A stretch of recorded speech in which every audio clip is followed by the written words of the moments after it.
I'm real revolutionary right now. Support this man, Black Media. He makes sure that our stories are told. Thank you for being the voice of Black America, Roland. Stay black. I love y'all. All momentum we have now, we have to keep this going. The video looks phenomenal. See, there's a difference between Black Star Network and Black-owned media and something like CNN. You can't be Black-owned media and be scared. It's time to be smart. Bring your eyeballs home. You dig?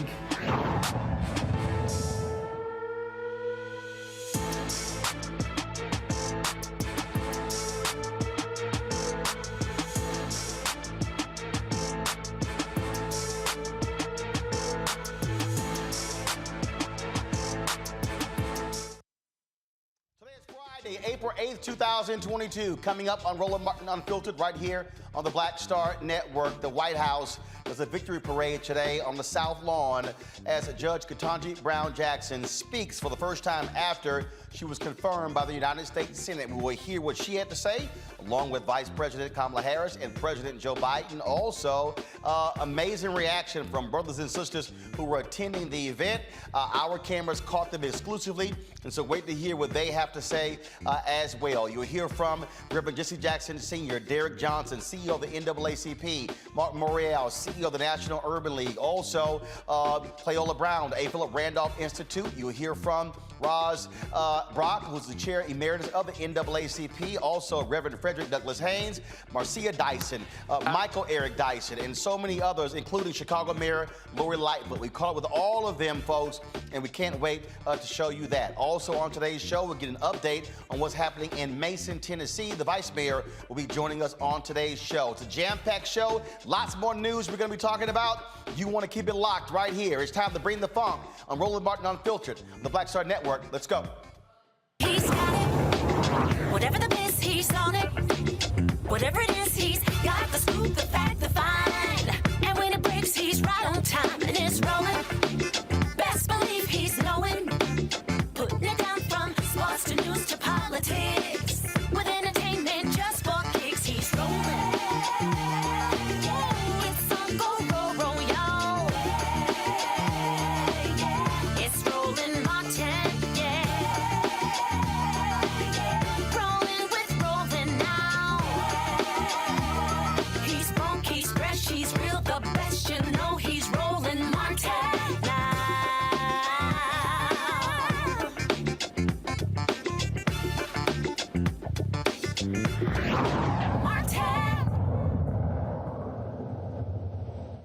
But no one does this on their own. The path was cleared for me so that I might rise to this occasion. And in the poetic words of Dr. Maya Angelou, I do so now while bringing the gifts my ancestors gave.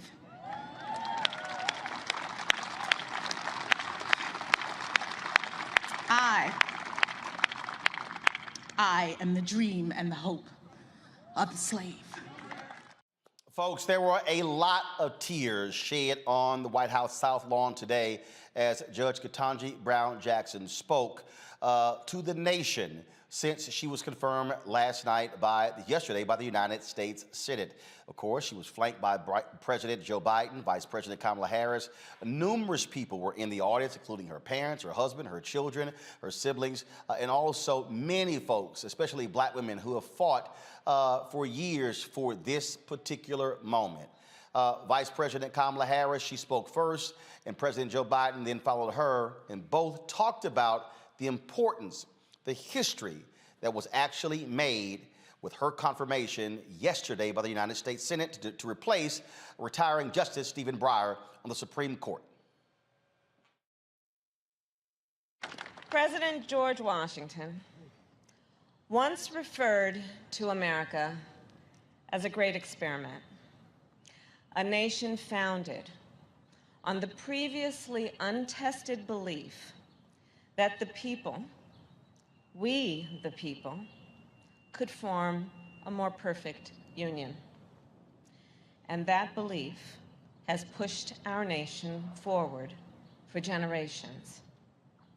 And it is that belief that we reaffirmed yesterday.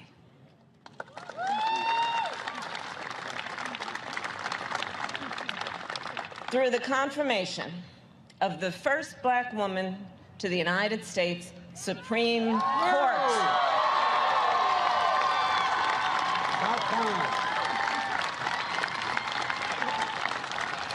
And Judge Jackson, you will inspire generations of leaders. They will watch your confirmation hearings and read your decisions. In the years to come, the court will answer fundamental questions about who we are and what kind of country we live in.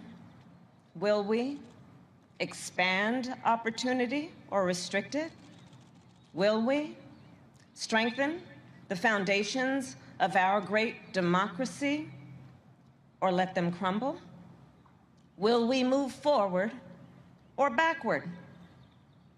The young leaders of our nation will learn from the experience, the judgment, the wisdom that you, Judge Jackson, will apply in every case that comes before you. And they will see for the first time 4 women sitting on that court at one time.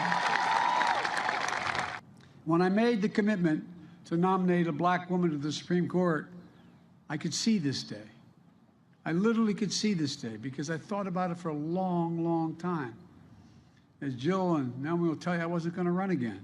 But when I decided to run, this was one of the first decisions I made. I could see it. I could see it as a day of hope, a day of promise, a day of progress. A day when, once again, the moral arc of the universe, as Barack used to quote all the time, bends a little more toward justice. I knew it wouldn't be easy, but I knew the person I nominated will be put through a painful and difficult confirmation process. But I have to tell you, what Judge Jackson was put through was well beyond that. There was verbal abuse, the anger, the constant interruptions, the most vile, baseless assertions and accusations. In the face of it all, Judge Jackson showed the incredible character and integrity she possesses. Poise.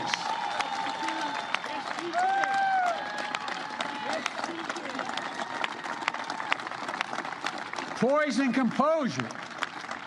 Patience and restraint. And yes, perseverance and even joy. Even joy.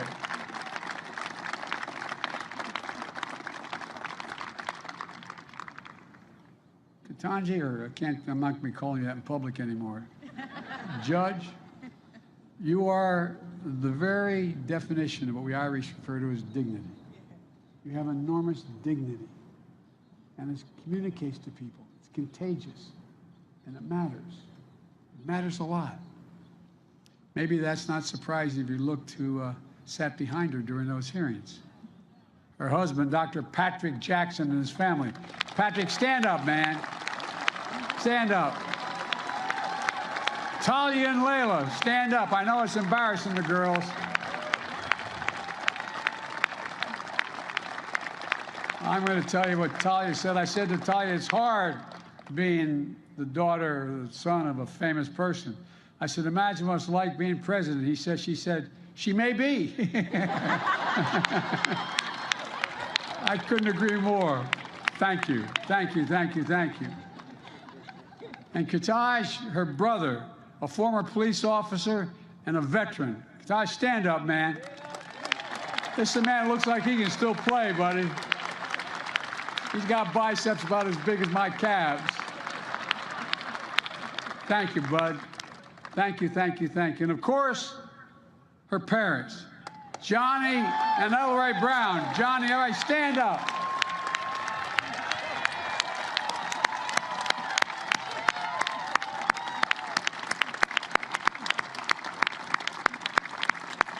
I tell you what, as I told Mom, Mom's rule in my house. Oh, you not think I'm kidding? I'm not. My mom and my wife as well. Look, people of deep faith, the deep love of family and country, that's what you represent. Who know firsthand, Mom and Dad, the indignity of Jim Crow, the inhumanity of legal segregation, and you had overcome so much in your own lives. You saw the strength of parents and the strength of a daughter that is just worth celebrating. I can't get over, Mom and Dad, what you did and your faith and never giving up any hope. And both that wonderful son you had and your daughter. And that strength lifted up millions of Americans who watched you, Judge Jackson, especially women and women of color, who have had to run the gauntlet in their own lives.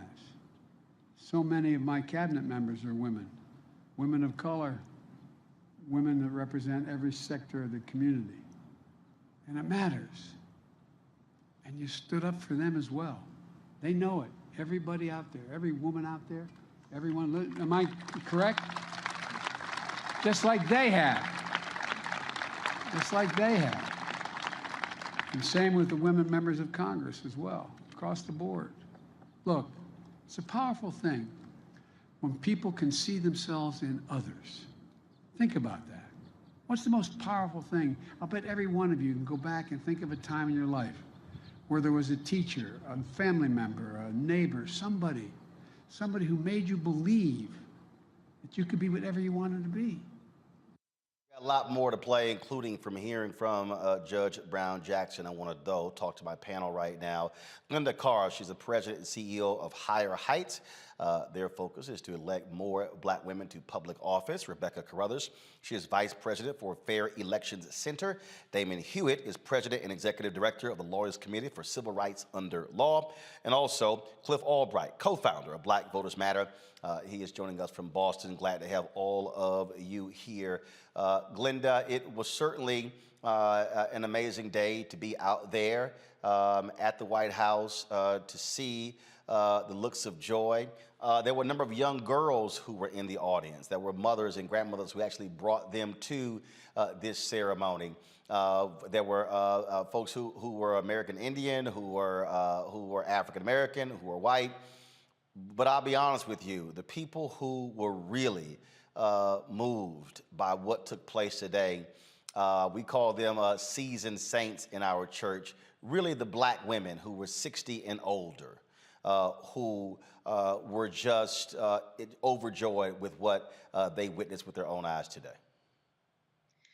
It was truly an amazing day, Roland. I saw you, I can't wait to see all the videos you collected today. It was, when you talk about church, the church mothers, black women, it felt like Easter Sunday. People were, tell Roland, we were in our jeweled tone outfits. Just, if people have been, the DC area folk know that it's been a gray down here. And the sun broke just for that press conference. And to see the rejoice, I was, Justice Brown Jackson, talked a little bit about a Maya Angelou quote, which was so powerful. When you talk about her standing there in her authentic, unapologetic black woman, a brown-hued black woman with natural hair, telling the story that in one generation she went from segregation to the Supreme Court.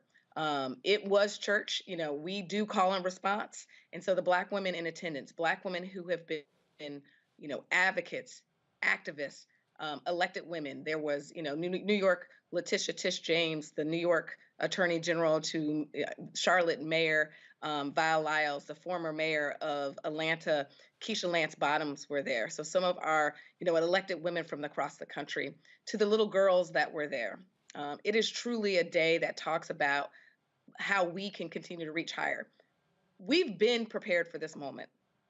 The world now knows what black women's leadership looks like at the highest level. And I think she stood there in grace and prepared for this moment, but understanding that this is so much bigger than she is, not just from a historic perspective as being the fourth woman that will be seated at the highest court, but at the intersection of her race and her gender, and that she is going to be inspiring generations of young people. I just came back from the Supreme Court where people are gathering, and there are little girls literally of all race and backgrounds running around the Supreme Court steps right now celebrating Ketanji Brown Jackson. This photo, I shot this photo to give people a sense of what the crowd was like. You saw the live stream, typically they leave it on the podium, but you had an opportunity to see the people who were out there, who were amassed there. God, take a full screen of that shot, please. And Rebecca, again, to watch these folks, to see these folks, and as she talked, I mean, yes, people, they were waiting to hear the vice president, they're waiting to hear the president, they want to hear from her, and she brought so many sisters to tears with what she had to say, standing there in her full, authentic blackness while speaking. Roland, I was on a flight headed back to DC during the ceremony, and I just sat there and cried as I watched the ceremony. I'm a black woman attorney, and just to see this moment after 233 years, we have someone who looks like us on the Supreme Court. And what's so amazing about that, continuing with the church analogy, even from watching the confirmation hearings, it was like we were all in a watch service, keeping watch over this process, making sure that this woman got put on the Supreme Court. So it's a great day. I'm not fooled, especially when we see some of the shenanigans that happened with some of the other members of the Senate who didn't even show proper respect during the vote to actually appoint her to the Supreme Court. I just want to take this moment today just to be happy, just to express joy, and thinking back to Senator Booker's remarks during the confirmation process about the ancestors being with her, and just thinking about all of our ancestors are with us at this moment, watching and proud and so happy that this day has come. Damon, you were there. For the folks who are watching and listening, just put it through your eyes, through your lens, what it was like to watch the first Black woman speak after being confirmed as the 116th Supreme Court Justice. Well, Roland, first of all, as you know, it felt like a homecoming because it was good to see so many friends together for the first time in person in a while. But they were friends who have been fighting for a common purpose, not just this nomination and confirmation, but fighting for voting rights, fighting for reproductive rights, fighting against police brutality so that Black people can be, safe and protected from hate at the same time. And so this one moment is an important one. It's not the end-all, be-all one for all times, but it's important that we celebrate. And we all left and felt full. As you know, there was not a dry eye in the place. Our new justice made big men cry, as along with women and children and everybody else. And so what I loved about her remarks was she complicated the narrative. So people look at her and think they know who she is because she went to Harvard. They think they know who she is because of her hairstyle, but they don't. She is every woman. She complicated the narrative so much, and she left us on a note to remind everyone that she is folk.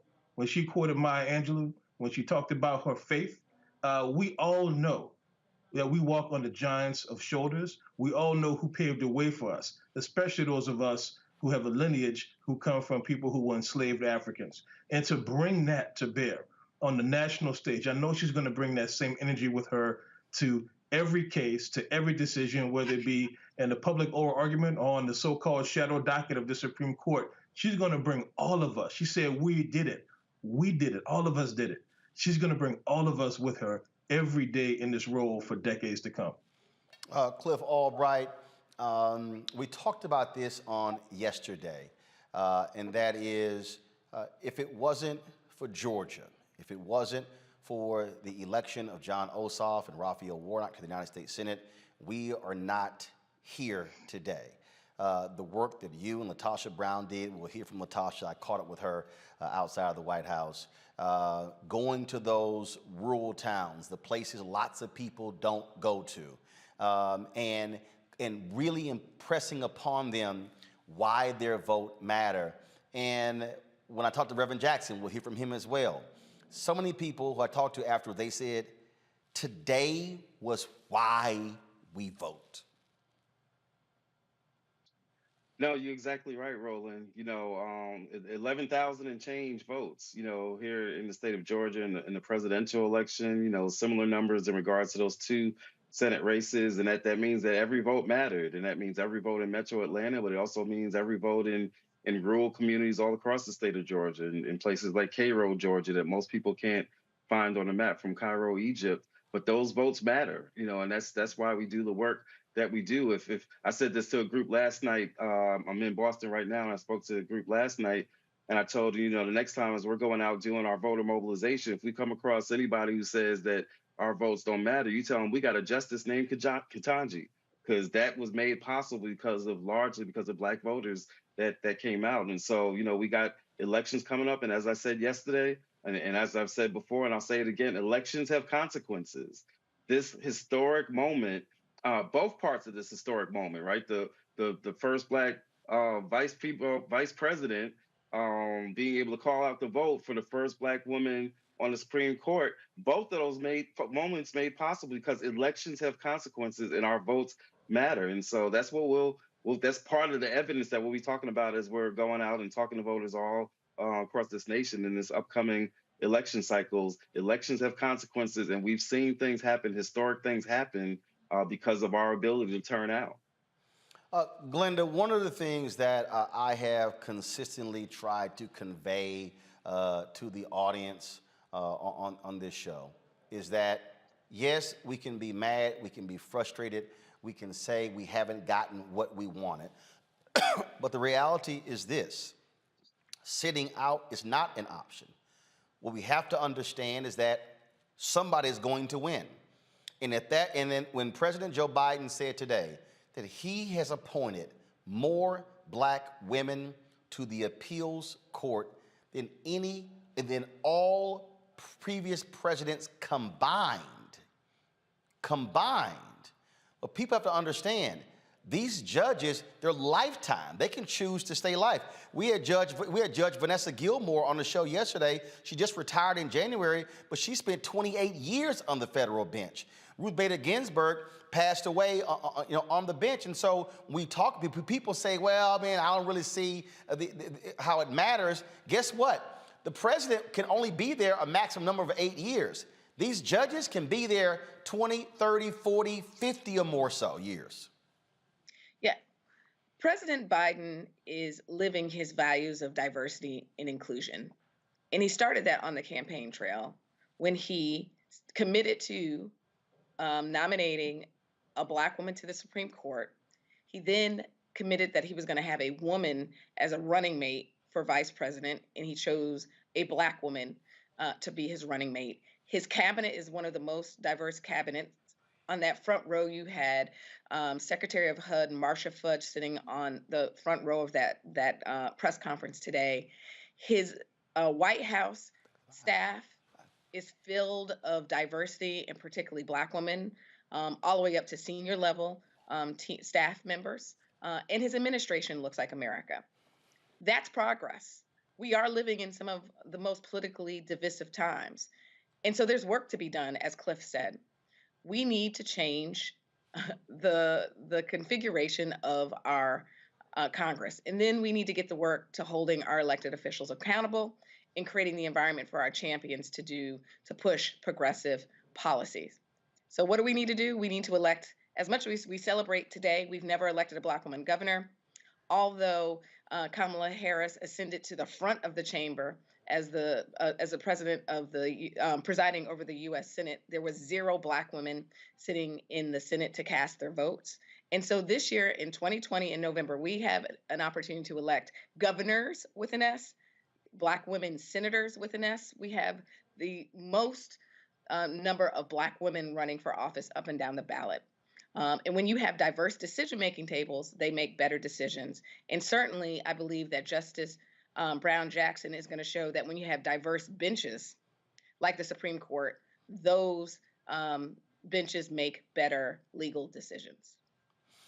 To that point, in terms of moving forward, Rebecca, as I said, she ascends. She says, finally, we are now here. But the point that we have to keep making is more history can actually unfold. There can be more federal judges, more district judges, more appeals court judges filling the pipeline, so it's not just the one. Now is an opportunity for us to keep pressing, and the reality is, I said this last night, you've got critical Senate races. If Democrats are able to hold the majority and expand the majority, we can guarantee that there are more black federal judges. And then there's some sister out there who is younger than Judge Ketanji Brown Jackson who could be appointed. Donald Trump and McConnell, they appointed a 35-year-old white woman who was only 11 years removed from law school. And so people need to understand that sitting out the election cannot be an option, because we must be thinking about the judicial branch and the executive and the congressional offices as well. So I run a national nonpartisan voting rights organization. And one thing that I really want to point out here, since the 2020 election, there have been so many laws across the country that suppresses the right to vote. And so as we think about the critical races up and down the ballot across the country this year, we still need to urge Congress to pass meaningful voting rights legislation. We have a gutted Voting Rights Act. So I'm happy with the events that unfolded today, that Justice Ketanji Brown Jackson is a staunch supporter of voting rights. She actually believes in the fundamental right to vote. But we also need Congress to act. We are 7 months today away from the general election. We're already seeing that in the primaries that are taking place across the country right now, that some of the people who are trying to register to vote this year, when we look at what happened in Texas the other month, tens of thousands of people were denied to be able to register to vote because of the new rules that Texas has put into place since the last election. So we really need to lean on Congress and urge Congress to pass meaningful voting rights legislation. But the reality, Cliff and Damon, is that it's been made perfectly clear by leaders, by Sinema and Manchin. They're not going to do that, which means we've got to make sure that we are putting Sherry Beasley from North Carolina in, putting in Mandela Barnes in from Wisconsin, Val Demings in Florida. So the opportunity, Cliff, is there to expand, to ensure and get what Rebecca just said. Yeah, I mean, there's a bunch of Senate seats that are up for grabs, right? There's a couple that we need to defend in places like Georgia and Arizona, but there's some seats that are up for grabs, and in many of those seats, as you named just a few, that it's Black candidates and Black women that are running. And so, if we weren't clear about the importance of these Senate seats before the past year, before we've seen the struggle going on over voting rights, before we saw this struggle over the Supreme Court nomination, if we weren't clear about it before, we best be clear about it right now. This election cycle matters. These Senate races matter, and across all of these states, we've got to take it seriously. I just wanted to say a quick word, if you don't mind, Roland, because you got some folks that are, and especially brothers, not many, that might be making the point. I've seen it a little bit on Twitter. What's the big deal? Why is this so? She's not this or that, right? Why is it just about the Black woman and all of that stuff? Not from a lot of whatever, but we got to have real talk. That there's a little bit of that out there. I just think that it's important that we point out this is an important moment for me. Like, this is a historic moment. I recognize, I'm a student of history. I recognize the importance.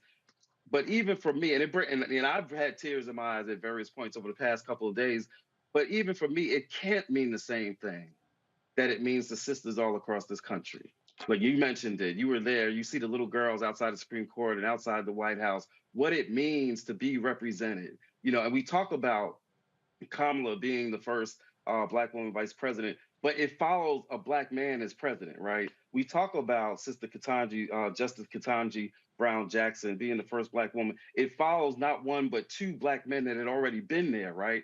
Even the vote itself, sisters didn't get it for decades after brothers got it with the 15th Amendment, because the 15th Amendment did not give Black women the right to vote, right? And we talk about all the Black representation in Reconstruction, Black women didn't get to participate in that. And so this is a particularly important moment for Black women. I think we need to lean into that. And as brothers, that I know that you, Roland, and my brother Damon, who's on here, falls in this category, we've really got to lift that up unapologetically, that this is a special and historic moment for sisters, and lean into that historic nature of that. Indeed. Glenda, Rebecca, Cliff, and Damon, I really appreciate y'all joining us to share your thoughts and perspective on this historic occasion. Thanks for having me. Folks, thanks, Roland. Folks, Judge Brown Jackson, she spoke today, and we talked about what moved folks to tears. Here's what she said. Are telling me that they see now more than ever that here in America, anything is possible.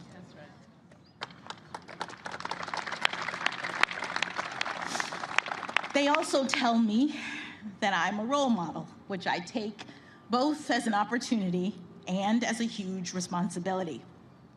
I am feeling up to the task primarily because I know that I am not alone.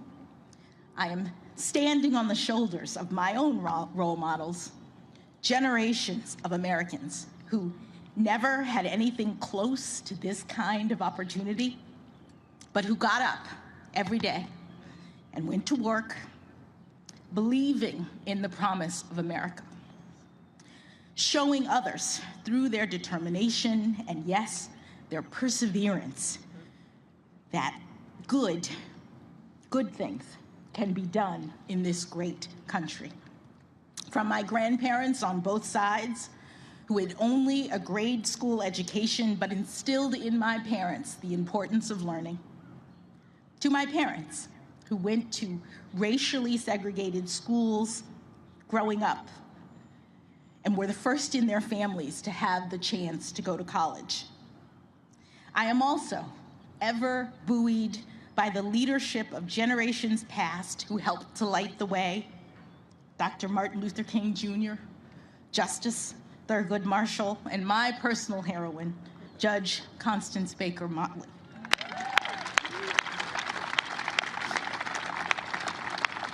They and so many others did the heavy lifting that made this day possible.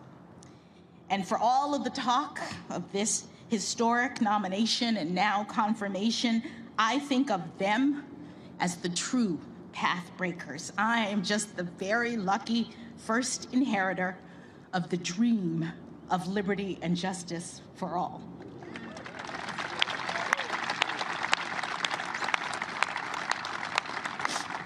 To be sure, I have worked hard to get to this point in my career, and I have now achieved something far beyond anything my grandparents could have possibly ever imagined.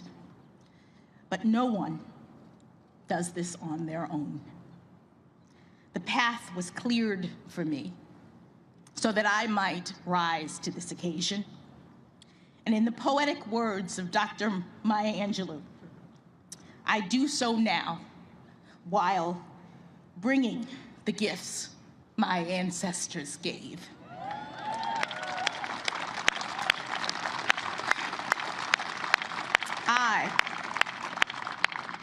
I am the dream and the hope of the slave.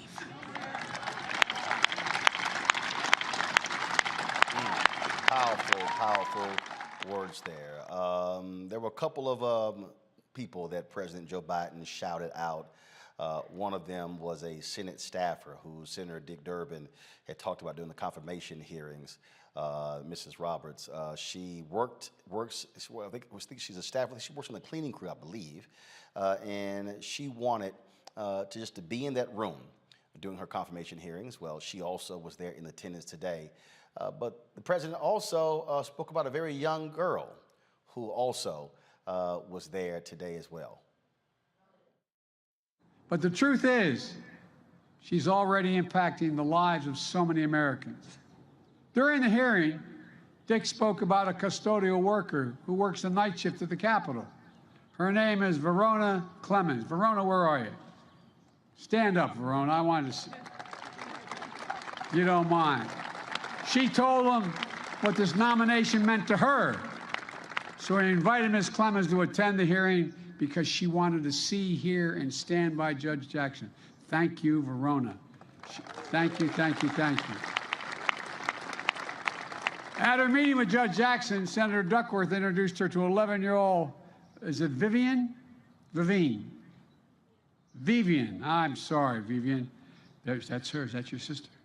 He's pointing. Who was so inspired by the hearing, she wants to be a Supreme Court justice when she grows up. God love you. Stand up, honey.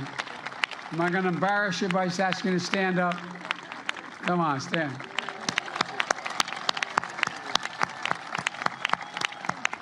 There's tens of thousands of Vivians all through the entire United States. She met Judge Jackson and saw her future. Means you're here today, and thank you for coming, honey. I know I embarrassed you by introducing you, but thank you. People of every generation, of every race, of every background felt this moment, and they feel it now. They feel a sense of pride and hope and belonging and believing and knowing the promise of America includes everybody.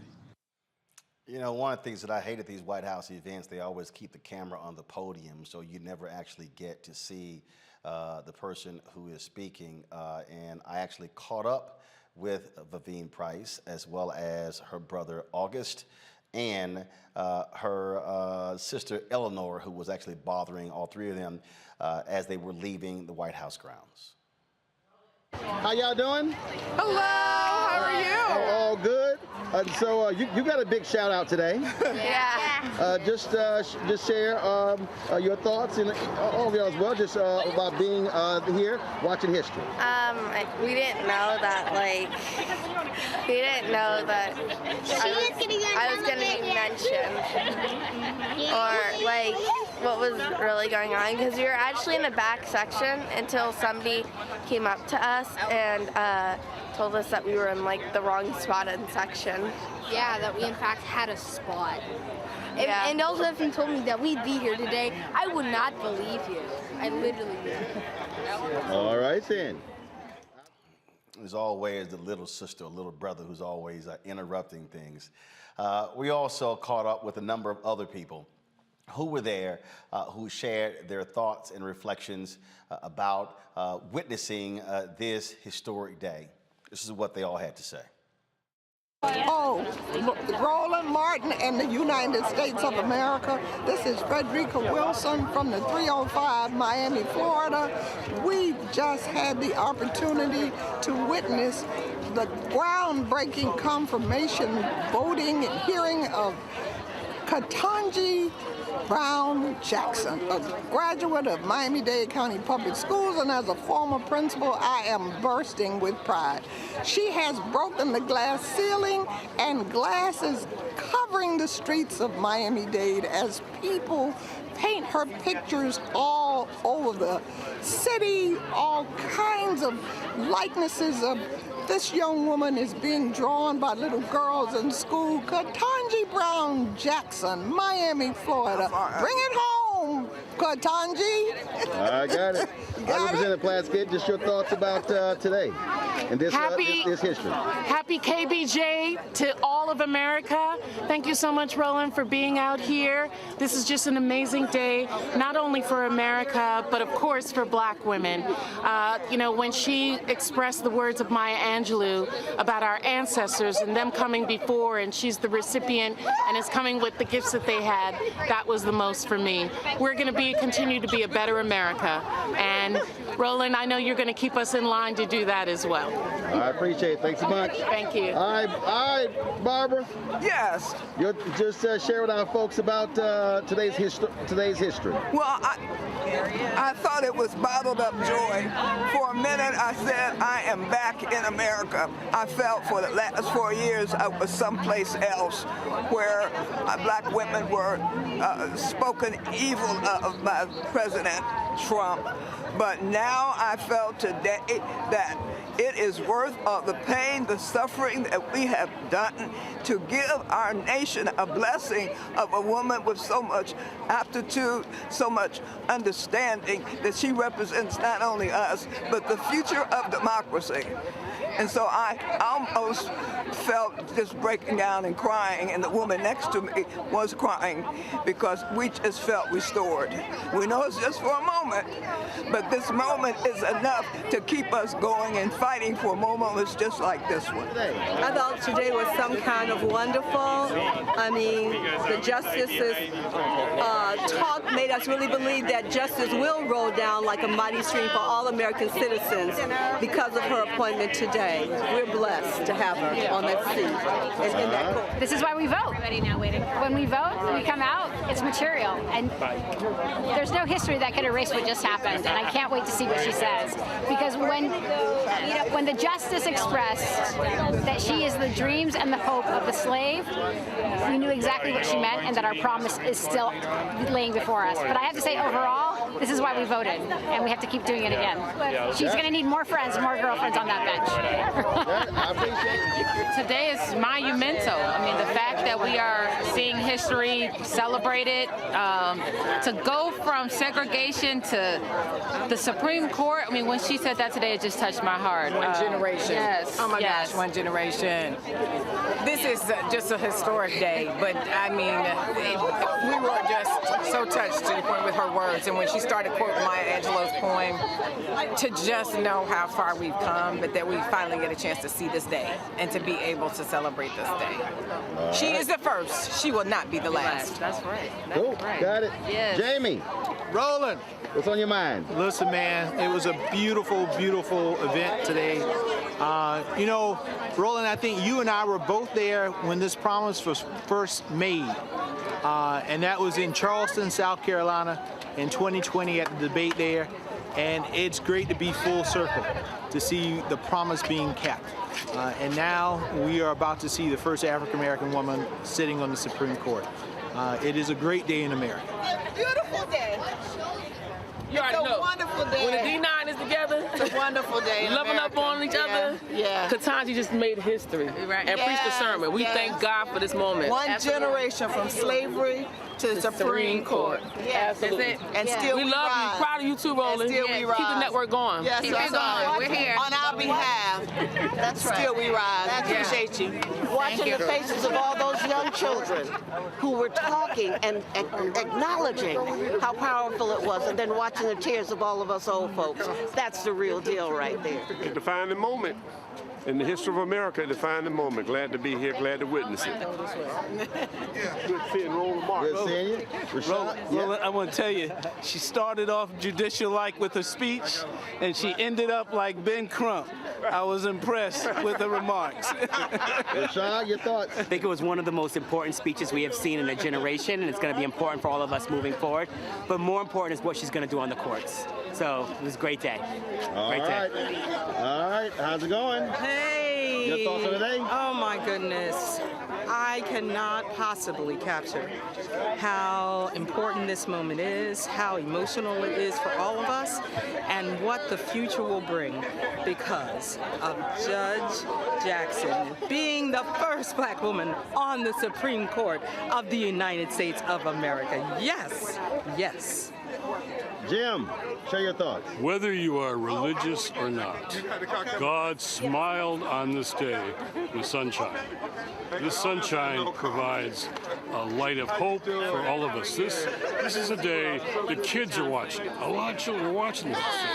And one generation segregated the Supreme Court. I am a child of green and hope of a slave. She is going to influence the Supreme Court and the country for years ahead. So this is a historic day. We needed this. A lot of us needed a day like this. This is a day for all of us. Glorious day, glorious moment, glorious history. I'm blessed to be here and be here with you. Ketanji Brown Jackson and I have taught at Harvard for the past 3 years, and I've watched her brilliance talking about procedure.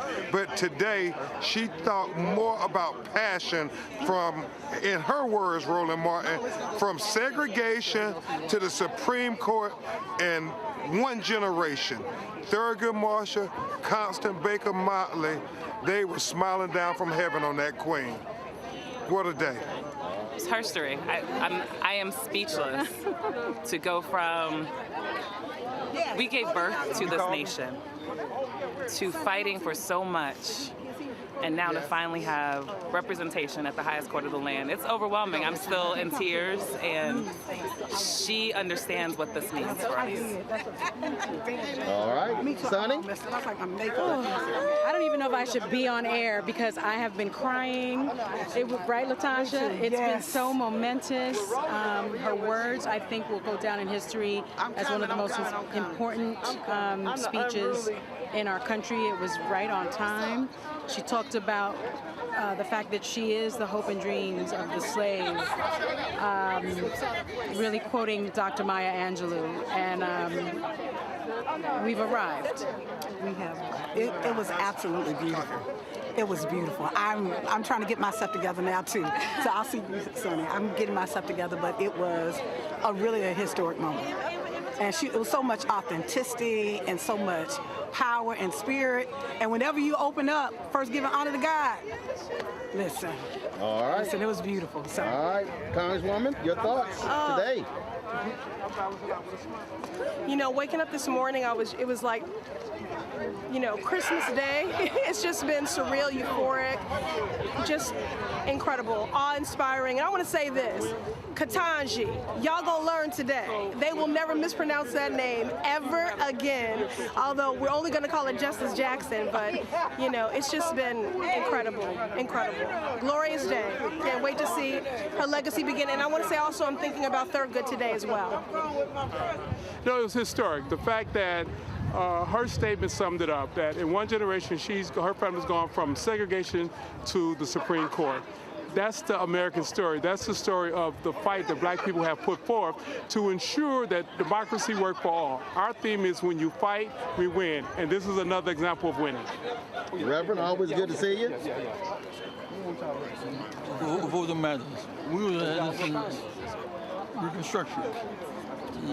The Congress for Black Reconstruction, public education, that black and white kids alike, except the right way and cut it off. They're trying to cut it off again. They're trying to do a repeat of last century, trying to diminish the vote. But I think a lot of the focus is not just to be on what they're trying to do, unregistered black voters. I paralyzed there. I was in Arkansas last week, 25,000 blacks unregistered. If they register, they change the course of Arkansas. A black governor in the U.S. Across the South, we must work harder, working on people and getting them out to vote, not just focusing on the reaction to our success. All right, Reverend, always good to see you. David Johns? I am privileged to bear witness to this moment. I'm thankful for black women. They are responsible for everything great in the world, and I'm thankful that our ancestors conspired to make today happen. All right, appreciate it. Mark Morial. Chairs on the, hey, but Roland, hey, today was, I call it an oasis day, a day of celebration, a day of reflection, a day to celebrate an incredible black woman who not only makes history, but who is destined to even make more history as a member of the Supreme Court. So I think we all sat there and said, boy, it took a lot. It took tremendous effort. It took many people paving the way, and her remarks were just perfect, particularly the way she ended. So it's a day of joy and a day of celebration, and now it's back to work. All right, Michael Dyson? Yes, sir. Got a few words about today? My God, it was incredible. Here was a woman who summed up the whole range of history in the last 100 years.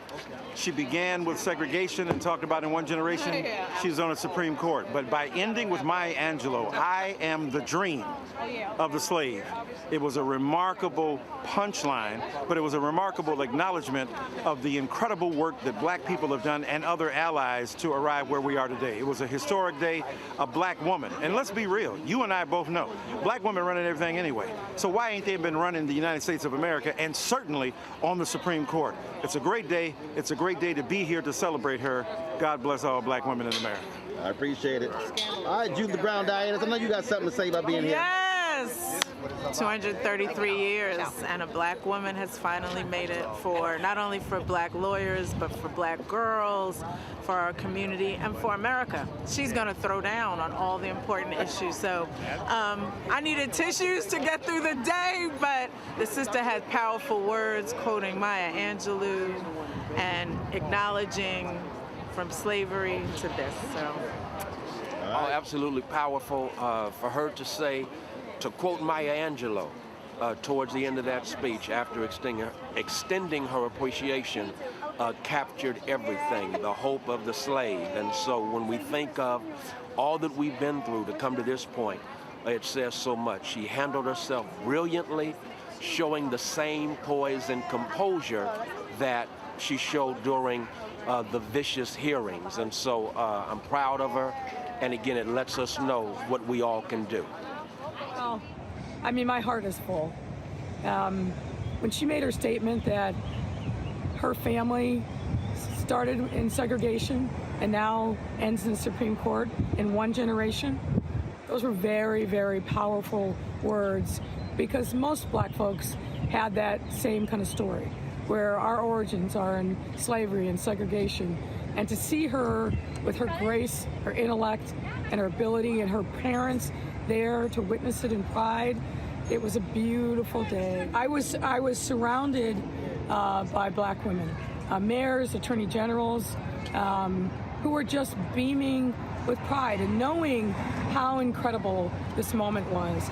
Because when you see something like that happen, what it tells you is what seemed impossible is actually possible. It was a beautiful, beautiful moment that I will never forget for the rest of my life. And I was grateful to be here. Folks, about an hour ago, the White House released the first official portrait of Judge Ketanji Brown Jackson. This is it right here. That is her first official portrait. There, of course, there will be the actual Supreme Court photo once she is sworn in and she is actually provided her Supreme Court justice robe. My panel, Matt Manning, civil rights attorney, Kelly Bethea, communications strategist, Michael Imhotep, host the African History Network show. I also hope folks watching understand what you just witnessed is what happens when you support black-owned media.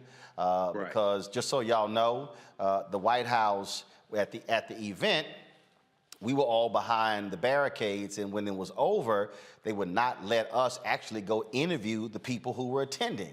I was not particularly happy with that. Yes, I've already made my feelings known about that. I said it kind of don't make any sense having all these folks here. We can't actually talk to them. So we had to actually leave the White House grounds, Lauren Burke and I walked all the way around to the, literally, the entrance was like right there. But we had to literally go out the White House, go all through the front, to the side, to capture those folks there. And so that's what we did. And there were no other media out there. And so it was important, I felt, for us to hear from those voices, the people who were sitting in there. And so that was important. So when y'all support us, when we're able to buy the cameras, send staff, in this case, that was me, to do these things, that's why it's important. Because otherwise, if you watch the other network shows, all you're gonna see are just the speeches from the platform. No, the reaction was also critically important. And Kelly, I'll start with you. That was the thing that, and you saw that, you know, especially each one of those black women, they remarked about what they saw, what they heard, and when she quoted Maya Angelou, that also really brought it home. It really did. I've been kind of sort of emotional most of this afternoon, primarily because of this speech and just seeing what Justice, soon to be Justice Jackson, Brown Jackson, has gone through. It just was a reflection of what I've seen so many other Black women go through trying to get to where they are in their respective careers and their respective positions. The vitriol, the ridicule, the belittling, the diminishing of accomplishments on the side of the bigots, and then on the side that is right, the side of the Black woman trying to get to where she is, the grace that she had to exhibit, the poise she had to exhibit, the joy she had to exhibit in order to be presentable and be deemed worthy, even though she already is. The level of excellence was just above and beyond in those confirmation hearings. And while she was already worthy, it was evident during these confirmation hearings that she was the one who was supposed to be on this bench. And finally, seeing that it was a bipartisan support, even though it was only, 3 Republicans who voted for her. The fact that there was some modicum of decency on the GOP side to confirm her, the fact that she has been affirmed by the President of the United States and every single colleague who matters in her regard, it just felt like anything is possible today. This was a wonderful way to end a stressful week, for sure. And I can only imagine what she is feeling as the first Black woman Supreme Court Justice. I am so excited for her. I'm excited to read her opinions. I'm excited to hear recordings of her on the bench. I'm excited to read the books that inevitably will come out on her behalf books that she will write. I'm excited for the law clerks that are going to be learning under her, who will be under her tutelage, who will be out there in the world after their clerkships with her to even make better law, to interpret the law better, to do whatever they want to do in their respective careers, all because this one woman was brave enough to stand up to basically just white supremacy and bigotry. And not only did she stand up to it, she succeeded and stepped over it. And it is just a overwhelming feeling to know that it is possible and that she's going to continue this work. You know, Matt, I really hope, and I've been watching the comments, and I've been looking at how people have been commenting, and I think, and you got a lot of people today who are cynical for their own reasons, but I really think brothers out there who are watching us, who are listening to us, someone needs to chill the hell out. To understand that this has always been a paternalistic country. Now we talk about white supremacy. We also have to understand it is paternalistic. Because when you go back to those Reconstruction amendments, folks say black folks got the right to vote. No, black men got the right to vote. Women still did not have the right to vote. So, brothers, men need to be cognizant of what moments like this mean, what it meant when Sandra Day O'Connor became the first woman on the Supreme Court, when Sonia Sotomayor became the first Latina on the Supreme Court, and Ketanji Brown Jackson becoming the first African-American woman on the Supreme Court. I think you nailed it, Roland. I actually teach constitutional law to undergrads. And what people don't know is the level of scrutiny that's used when a case involves suspect classifications of women is lower than any other level relative to that importance. It's intermediate scrutiny rather than strict scrutiny. And your point is well taken in that this is not about us. This is about Black women, and this is about Black women's excellence, yet again being on display, being devalued, but nonetheless carrying the day. As Proverbs 18:16 says, a man's gift makes room for him. And Judge Jackson's gift, or Justice Jackson's gift, has made room for her. At every stage of her practice, she has been impeccable. We have seen that she was impeccable at Harvard. She was impeccable in the law review. She's been impeccable as a public defender and on the bench for many years and in many different areas of service. So brothers need to chill, and this needs to be about her and about the Black women that have given us life, that continue to give us life, continue to pour into us, and continue to be at the highest level of excellence wherever they are. This is just emblematic of all the sisters that we know who have done this kind of work at this level and who haven't always gotten the credit. And thankfully, she understood that and gave the credit not only to the ancestors, but to those with whom she stands today. You know, Michael, a lot of times you'll hear men, when they have daughters, all of a sudden begin to see why these things matter. I don't have children. I don't need to have children to know what this means. I don't need to say, oh, I have a daughter, so now I see what it means to have a woman, a Black woman, ascend to the highest court in the land. And that has to be stated. That has to be said. I remember when Loretta Lynch was being, her confirmation hearing as the first Black female attorney general was being held up. And I saw Black women going to the U.S. Capitol, marching and protesting. And I kept saying, where in the hell are the brothers? Where are the Black male civil rights leaders? They were holding news conferences, but they were not leading Black men to Capitol Hill demanding for her to be confirmed. And so I put the call out to Reverend Jamal Bryant, to Jeff Johnson, and we organized 200 Brothers for Loretta Lynch, because I felt people needed to see Black men standing up for a Black woman trying to become Attorney General. And that's sort of how I see this as well. Yeah, you know, Roland, that's, I think, an extremely important point. and for us to really understand history also. You talked about the 15th Amendment, February 3rd, 1870. It's only for African American men. It wasn't until the 19th Amendment, 1920, that women got the right to vote, but that was largely white women, because in those former Confederate states where they still had Jim Crow laws and poll taxes and things like this, African American women couldn't vote either. Okay, so and then when you look at the civil rights movement, and you know this, Roland, you've talked about this as well.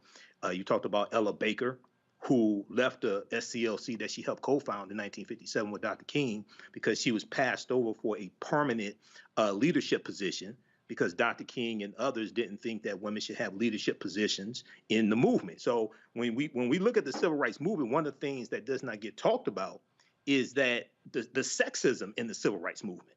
Okay, the civil rights movement was largely led by male Protestant reverends, ministers, things like this. So there was sexism, even though we love Dr. King and others and Ralph Abernathy, things like this. There was sexism there. So we're still dealing with a lot of that today. So, you know, this is monumental, but we have to connect this to the vote.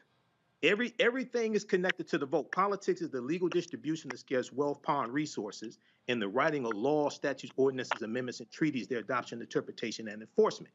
Here, and all you have to do is look at the Republicans who walked out of the Senate chambers yesterday after she was confirmed.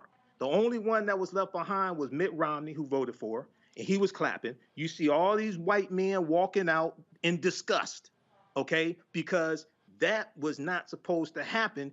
And then you look at the comments from Senator Mitch McConnell when he was interviewed by Axios, and he's telling you, look, if Republicans take back control of the Senate, they're going to block any more Supreme Court nominations, but also federal bench nominations as well. So we can celebrate today, but this is a war. And this white nationalist party, they're playing for keeps. We don't understand history. Indeed, indeed. All right, folks, got to go to a break. When we come back, we're going to get an update on what's happening in Mason, Tennessee. We'll also cover some other news of the day. Folks, you want to support what we are doing when you see us traveling and covering stories. And it's not just me being at the White House. While I was at the White House, two of our other team members were setting up, and we live streamed the Black Women's Roundtable event at a restaurant here in Washington, D.C. You can see that event you can see that event on the Black Star Network app. And so all these things are happening at the same time. Your resources make it possible for us to do what we do. And so please join our Bring the Funk fan club. Send your check and money orders to P.O. Box 57196, Washington, D.C. 20037. The Cash App is $RM Unfiltered. That's the only one that we have. RM Unfiltered. I'm very close. I had to cuss out Cash App again to take down those 6 fraudulent accounts. 2 are still up. I'm getting those other 2 knocked out. Cash App, $RM Unfiltered. PayPal is R Martin Unfiltered. Venmo is RM Unfiltered. Zelle is RolandSMartin.com. Roland at RolandMartinUnfiltered.com. We'll be right back. You know that this is what I want to do. I think right after high school, because in high school I was in all the plays, but I was always funny, but I know nobody would pay me for it, you know. And then I saw Eddie Murphy. This was like 84 when I saw Eddie Murphy. Eddie Murphy was the hottest thing in the whole wide world, not just comedy. But anyway, he saved Saturday Night Live. If he hadn't started that show would be gone. He had done 48 Hours, Trading Places. His first Beverly Hills Cop, could wear the hell out of a red leather suit, and he wasn't but 23 years old. He was rich enough to pee cream, and he got all that telling jokes. I said, shit, I've been funny my whole life. I didn't know people give you money like that, so I went and got some Red Fox albums. I went down to my mama's basement where I was living anyway, and I stood in that mirror and played them albums and them jokes until I could tell them like they was mad. Wow. And that started me doing jokes, and then I went and did comedy in the street. I was standing on State Street, tell jokes and pass my hat, and white folks would come up and just hand me money, and I liked it.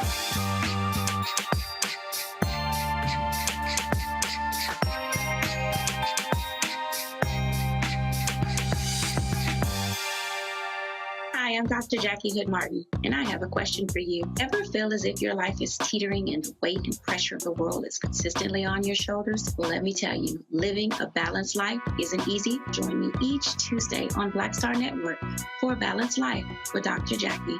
We'll laugh together, cry together, pull ourselves together, and cheer each other on. So join me for new shows each Tuesday on Black Star Network, A Balanced Life with Dr. Jackie.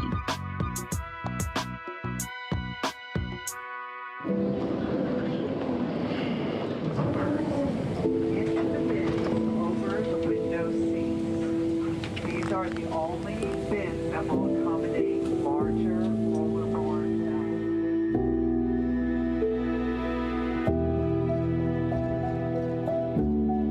They put 10 in here? 10, and you don't come out till you die. And you eat him, you poop him. Oh my God. So what?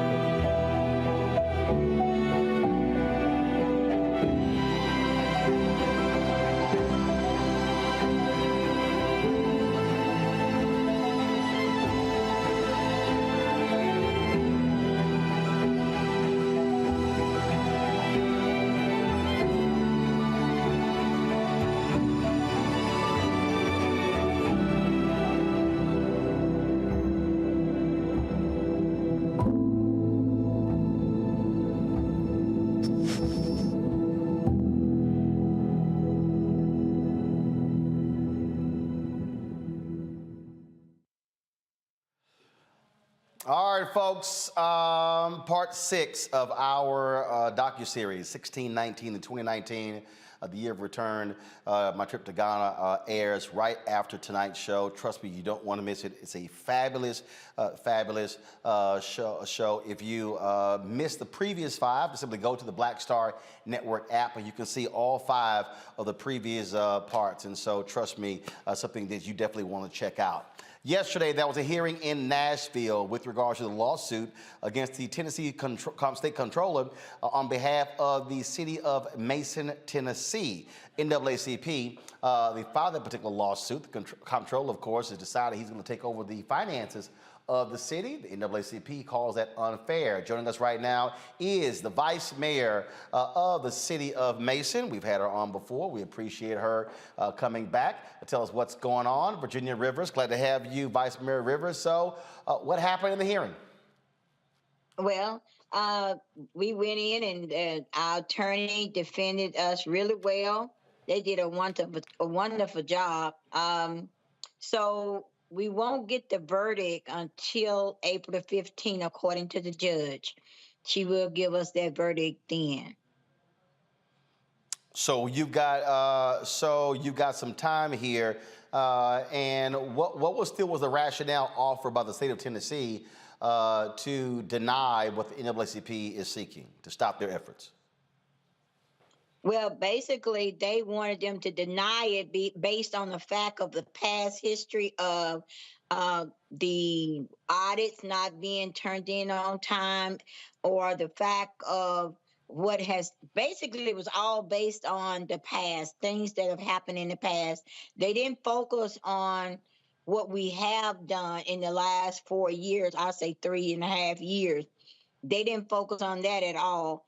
They were more concerned with the past. That's basically what he talked about, is what wasn't done in the past, or how it was, the audits was behind, the amount of money that was behind. He never discussed where we were now. But what he did is make a statement that the numbers that we are saying we are at now is just an estimate.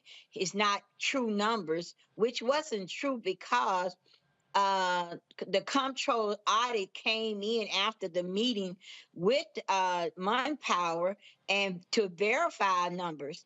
And in the process of verifying our numbers before they left, they said everything looked good.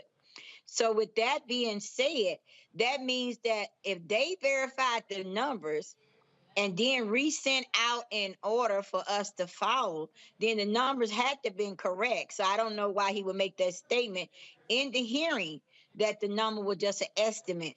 That is exactly where we are now. So that's where you are now, and we'll know in a little more than 20 days what the judge's decision is. Yes, sir. All right, then. Well, look, we're going to continue giving folks an update on what's going on, obviously. So as of right now, the comptroller does have control over your finances. And so the goal here is to get him to relinquish that back to the city, correct? Yes, the goal is for them to yes, I'll just say to relinquish back to us that we can take control of our own finances and to just back off. I mean, because we have came a long ways. What they're not looking at and what they won't tell anybody about or bring forward is the fact that, okay, we come from where the town was almost $1 million in debt, because that's how much almost was taken from the town. And here we are now, all we owe is $250-some thousand, and you still talking about we're not capable of doing running our city. They're not even considering that. It's just determined that them coming in and taking over our finance or controlling our finance by telling us that we can't spend but $100 without their permission. Anything over the $100, then we'll have to continue call and ask them for permission to pay that bill or permission to file for grants. All right, then. Vice Mayor Virginia Rivers, we certainly appreciate it. Let us know what happens next. I will. Thank you for having me on. I appreciate it. Thank you so very much. Folks, on March 27th, a black college student disarmed a gunman at a restaurant. His reward was getting shot 4 times by San Jose, California police officers. Keon Green has filed a lawsuit. He and his attorney, Udante Point, joined us from Oakland, California. Gentlemen, how are you? I'm well, sir. How about yourself? Doing great. So, what actually happened here? And how in the hell did you end up the one being shot by cops? Honestly, I don't know. I was just trying to protect me and my friend. That's all. I just wanted to get out of there and make sure we could get home safe. But unfortunately, I was shot by the people who were supposed to be doing what I was doing. So when you say you were trying to protect your friend, so walk us through what happened. You're in the restaurant, and then what? A gunman storms in? Tell us what happened. No, it was just a kind of like a conflict started between another person and I. And honestly, I just tried to de-escalate it, but once I was hit, as you can see in the video, I just had to defend myself as what anybody else would do. So we're showing the video right now, is that you on top of the gunman? No, that's me on top of his friend. The gunman is actually being apprehended by my friend right there. My friend he is also a hero. He was tussling with the guy for a long time. So your friend is, so which one is holding him? He's holding the guy right now. As you so your friend is standing up. Mm-hmm. He's holding. I'm trying to get. Yeah, I'm walking out. I thought my friend was going to follow me. I was unaware that there was a gun at the time. Got it. And so this is another camera angle right here, correct? Yes, and I come back in at the bottom left. Okay. And we began to fight a little bit. So one guy had a gun? Yes. And that's my friend and him are tussling for it right now. On the right side or left side? Left side. Gotcha. And you are in the black shirt on top of the guy here. And this right here is when I get the gun. That's when I realized there was a gun. I tried to grab my friend and walk out, but he asked for help. And honestly, I didn't know why he was asking for help. But once I saw it, I just helped him out, and I was able to grab the gun. Got it. And so at what point then, so is this y'all leaving the restaurant? Walk us through this video here. Okay, right there. I'm just trying to back out. I'm telling the guy, like, man, we just want to go home. We're athletes. We don't want to shoot anybody. We don't want to hurt anybody. We're just trying to walk out of there. And as you can see, the guy is grabbing me by my clothing. And I'm just backing out. I never once pointed the gun at anybody. And then right after that, and I turned around, and the police were right there. So when you so all of a sudden, is there no video of the police shooting? Oh no, there's multiple videos. They just haven't posted them. I'm pretty sure the officer, they had body cam, and also somebody recorded from, I believe, the right of the taqueria of them shooting.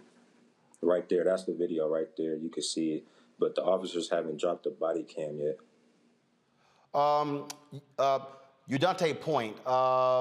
So again, what is weird here, and this is one of those things where obviously officers, you come onto the scene trying to ascertain who's who. How in the world is your client the one end up being shot?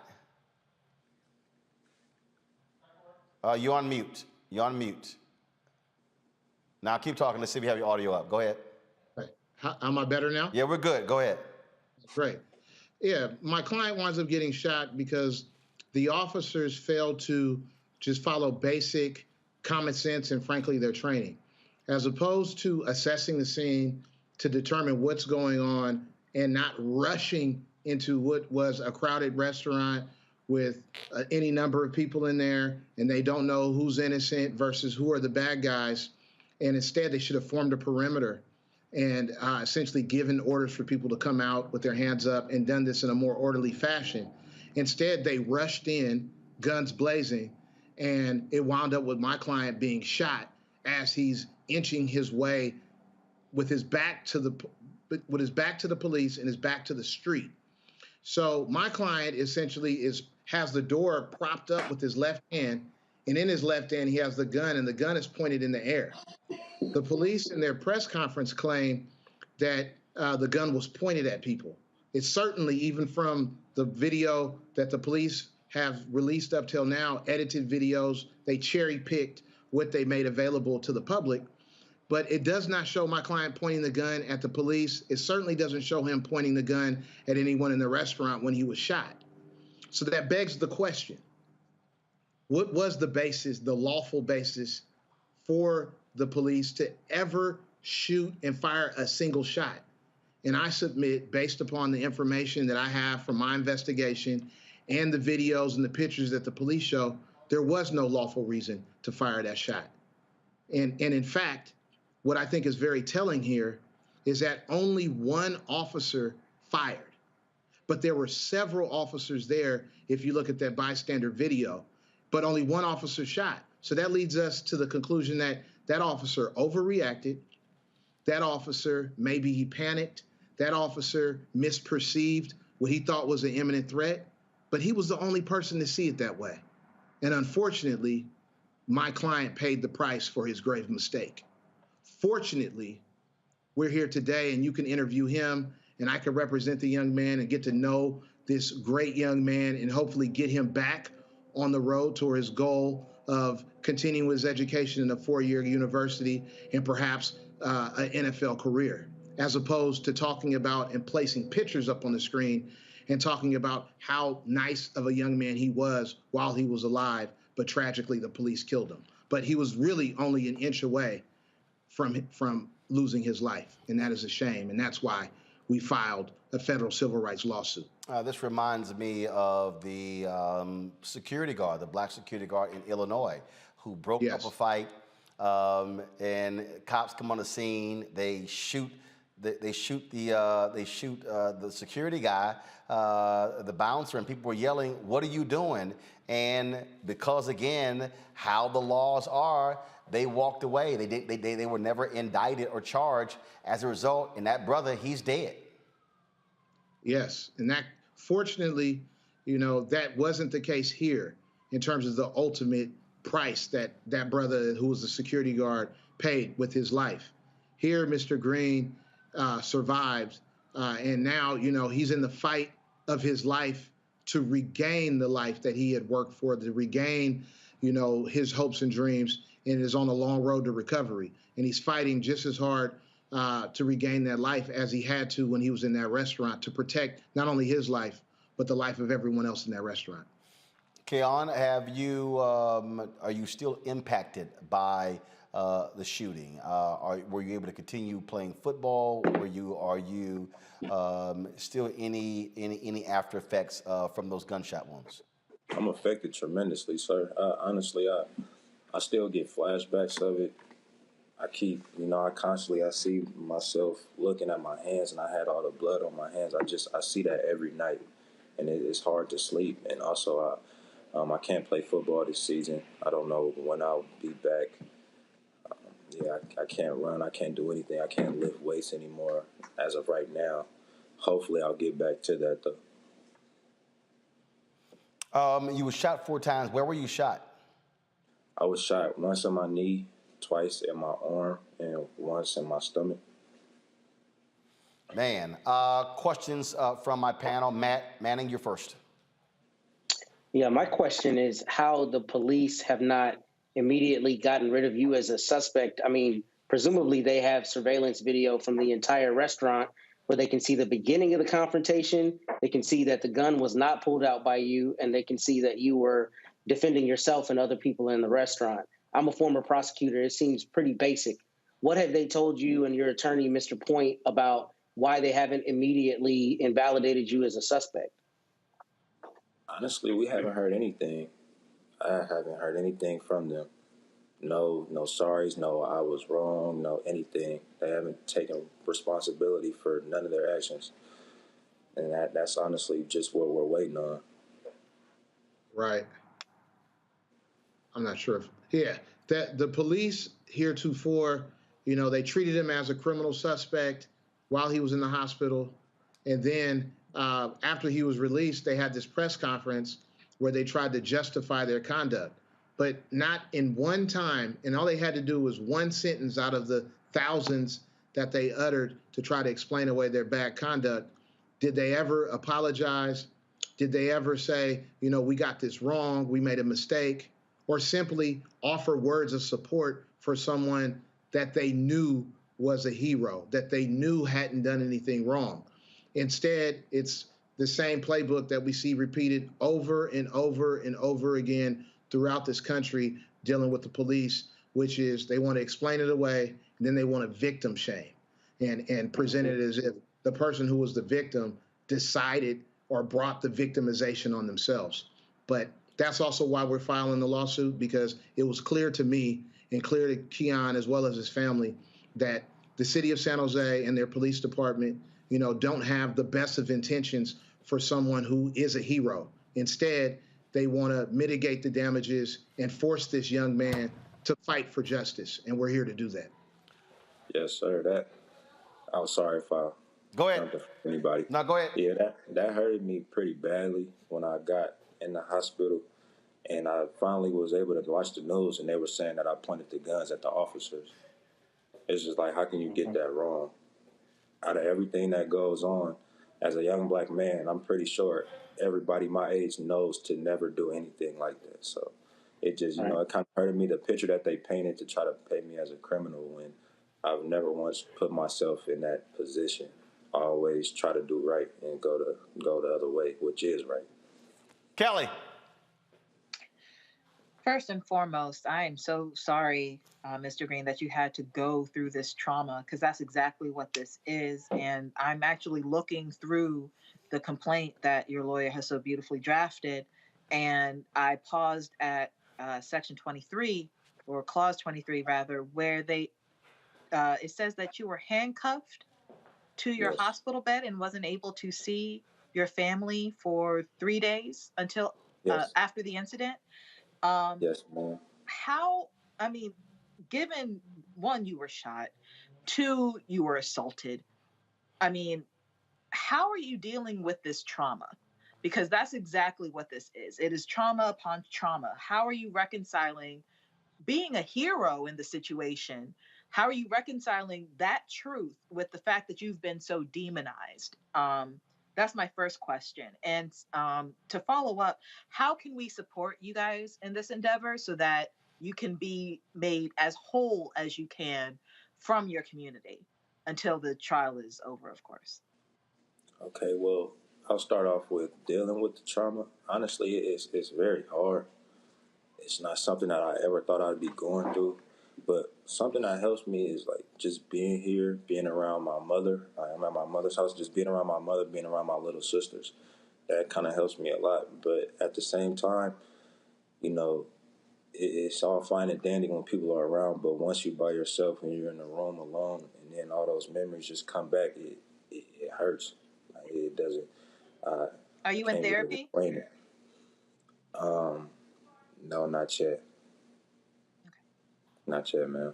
But I'm seek. I will seek out to get it, to get help. Michael. Well, first of all, Keon, you know, we're grateful that you're still alive because, I mean, this is a crazy situation and you truly are a hero as well. But for Attorney Pointer, and maybe Keon may want to answer this as well. So, in looking over this information, you hit on something that's really, really important, Attorney Pointer. You said only one police officer fired, 4 shots, only one police officer fired. So, my question is, one, how many officers were there on the scene? Two, how has the San Jose Police Chief Anthony Mata addressed why only one officer fired shots and the other ones didn't? No, they have not addressed it. They've only said what they thought, not what they knew. Like, it's kind of weird. Yeah. And also, I don't know. I really didn't know how many people were there. You know, it happened so fast. I just turned around and they were right in my face. I didn't have a chance to react at all. I was just being shot after I turned around and saw it. So what's clear here, and you hit on it, is that, you know, there were several officers. If you look from that bystander video, which is the video that was posted to YouTube, which you showed earlier in this segment, that's from outside the restaurant, you see that there's, you know, you could count 2, 3, 4, 5, maybe 6 or 7 officers there, right? And they're all within the same or similar position. Only one officer fired. So that to me is indicative that there was not an imminent threat, because if there was, and Mr. Green had pointed the weapon at the officers or was in a movement to where it was going to kind of graze the crowd, if you will, then more than one officer would have fired their gun.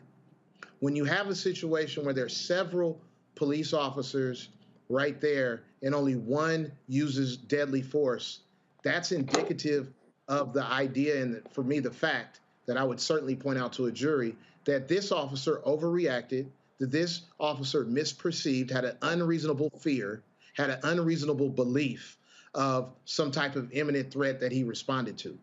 All his other fellow officers didn't fire a single shot. And to answer your other question, no, the police chief did not touch that topic at all during the course of their 30 to 40-minute press conference. Instead, they hid the officer's name and identity and just said that he was a 4-year veteran. But to me, that does little to satisfy the public interest in knowing the name of this officer in order to determine, does this officer have a background? Is this the first time he's questionably used deadly force? And so these are all the things that we're demanding, is that if a police department wants to improve the public trust, if the police department wants to continue to police in the public's name, then they need to be transparent. And so they need to release the officer's name. They need to release all of the body cams as well as the surveillance videos so that the public can stand in judgment as to what this officer did. But just based upon the evidence that the police has released to this date, and as well as witness interviews that I've conducted, and I'm sure the police have also talked to, it's clear that Mr. Green was the hero here. He was aggrieved, and he deserves all of the justice that our civil system affords, period. All right. Gentlemen, we appreciate both of you being with us. Please let us know what the outcome of this lawsuit is. Thanks a lot. Thank you. Thank you. Folks, don't forget to download our Black Start Network app. Our goal is to get 50,000 downloads by May 1st.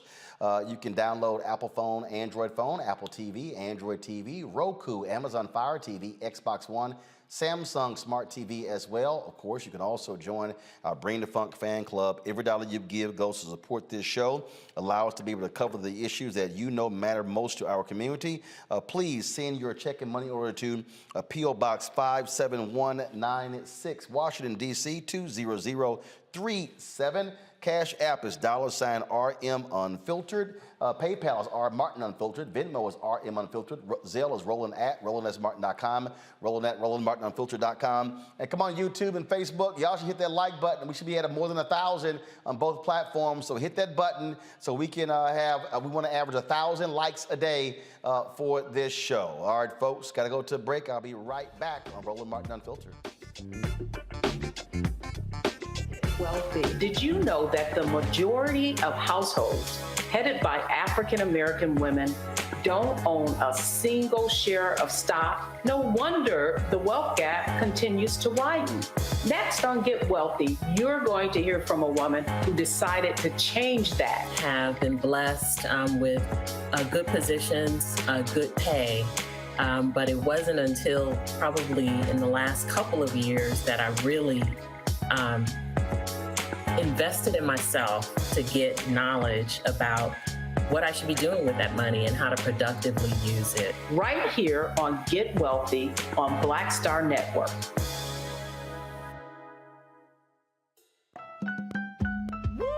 We're all impacted by the culture, whether we know it or not. From politics to music and entertainment, it's a huge part of our lives, and we're going to talk about it every day right here on The Culture with me, Faraji Muhammad, only on the Black Star Network. Pull up a chair, take your seat. The Black Tape with me, Dr. Greg Carr, here on the Black Star Network.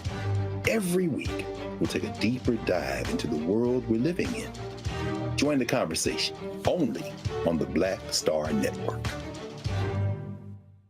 When did you know that this is what I wanted to do? I think right after high school, because in high school I was in all the plays. Well, I was always funny, but I didn't know nobody would pay me for it, you know. And then I saw Eddie Murphy. This was like '84 when I saw Eddie Murphy. Eddie Murphy was the hottest thing in the whole wide world, not just comedy. But anyway, he saved Saturday Night Live. If he hadn't started that show would be gone. He had done 48 Hours, Trading Places, his first Beverly Hills Cop, could wear the hell out of a red leather suit, and he wasn't but 23 years old. He was rich enough to pee cream, and he got all that telling jokes. I said, shit, I've been funny my whole life. I didn't know people give you money like that, so I went and got some Red Fox albums. I went down to my mama's basement where I was living anyway, and I stood in that mirror and played them albums and them jokes until I could tell them like they was mad. Wow. And that started me doing jokes, and then I went and did comedy in the street. I was standing on State Street, tell jokes and pass my hat, and white folks would come up and just hand me money, and I liked it.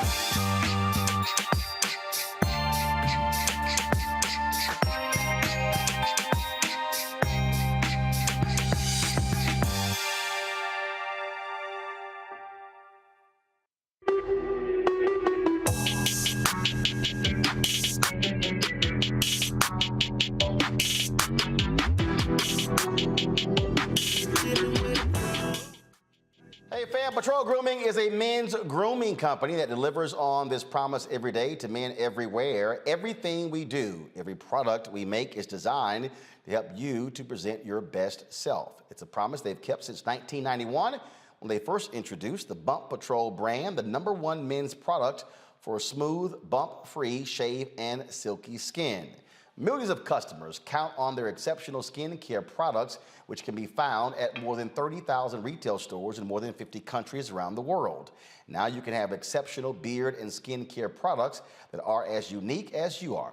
Fellas, as we prepare to head back out into the world as COVID restrictions are being lifted, it's time to get our groove back. So visit patrolgrooming.com to order a Patrol Grooming box and use the discount code #Roland30, #Roland30 for a 30% discount at checkout. Again, it's the #Roland30 by going to patrolgrooming.com. And we appreciate them being a partner with us here at Roland Martin Unfiltered on the Black Star Network.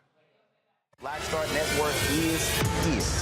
Hold no punches. I'm real revolutionary right now. Support this man, Black Media. He makes sure that our stories are told.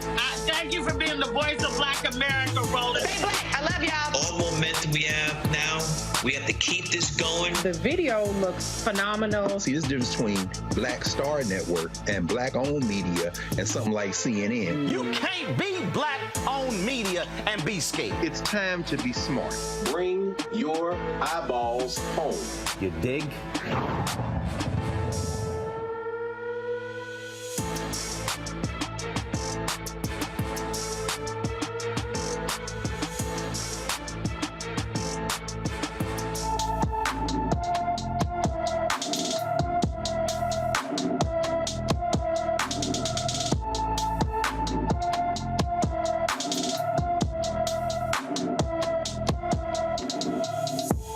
Folks, 17-year-old Norel Bryant has been missing since March 22nd from Arlington, Texas.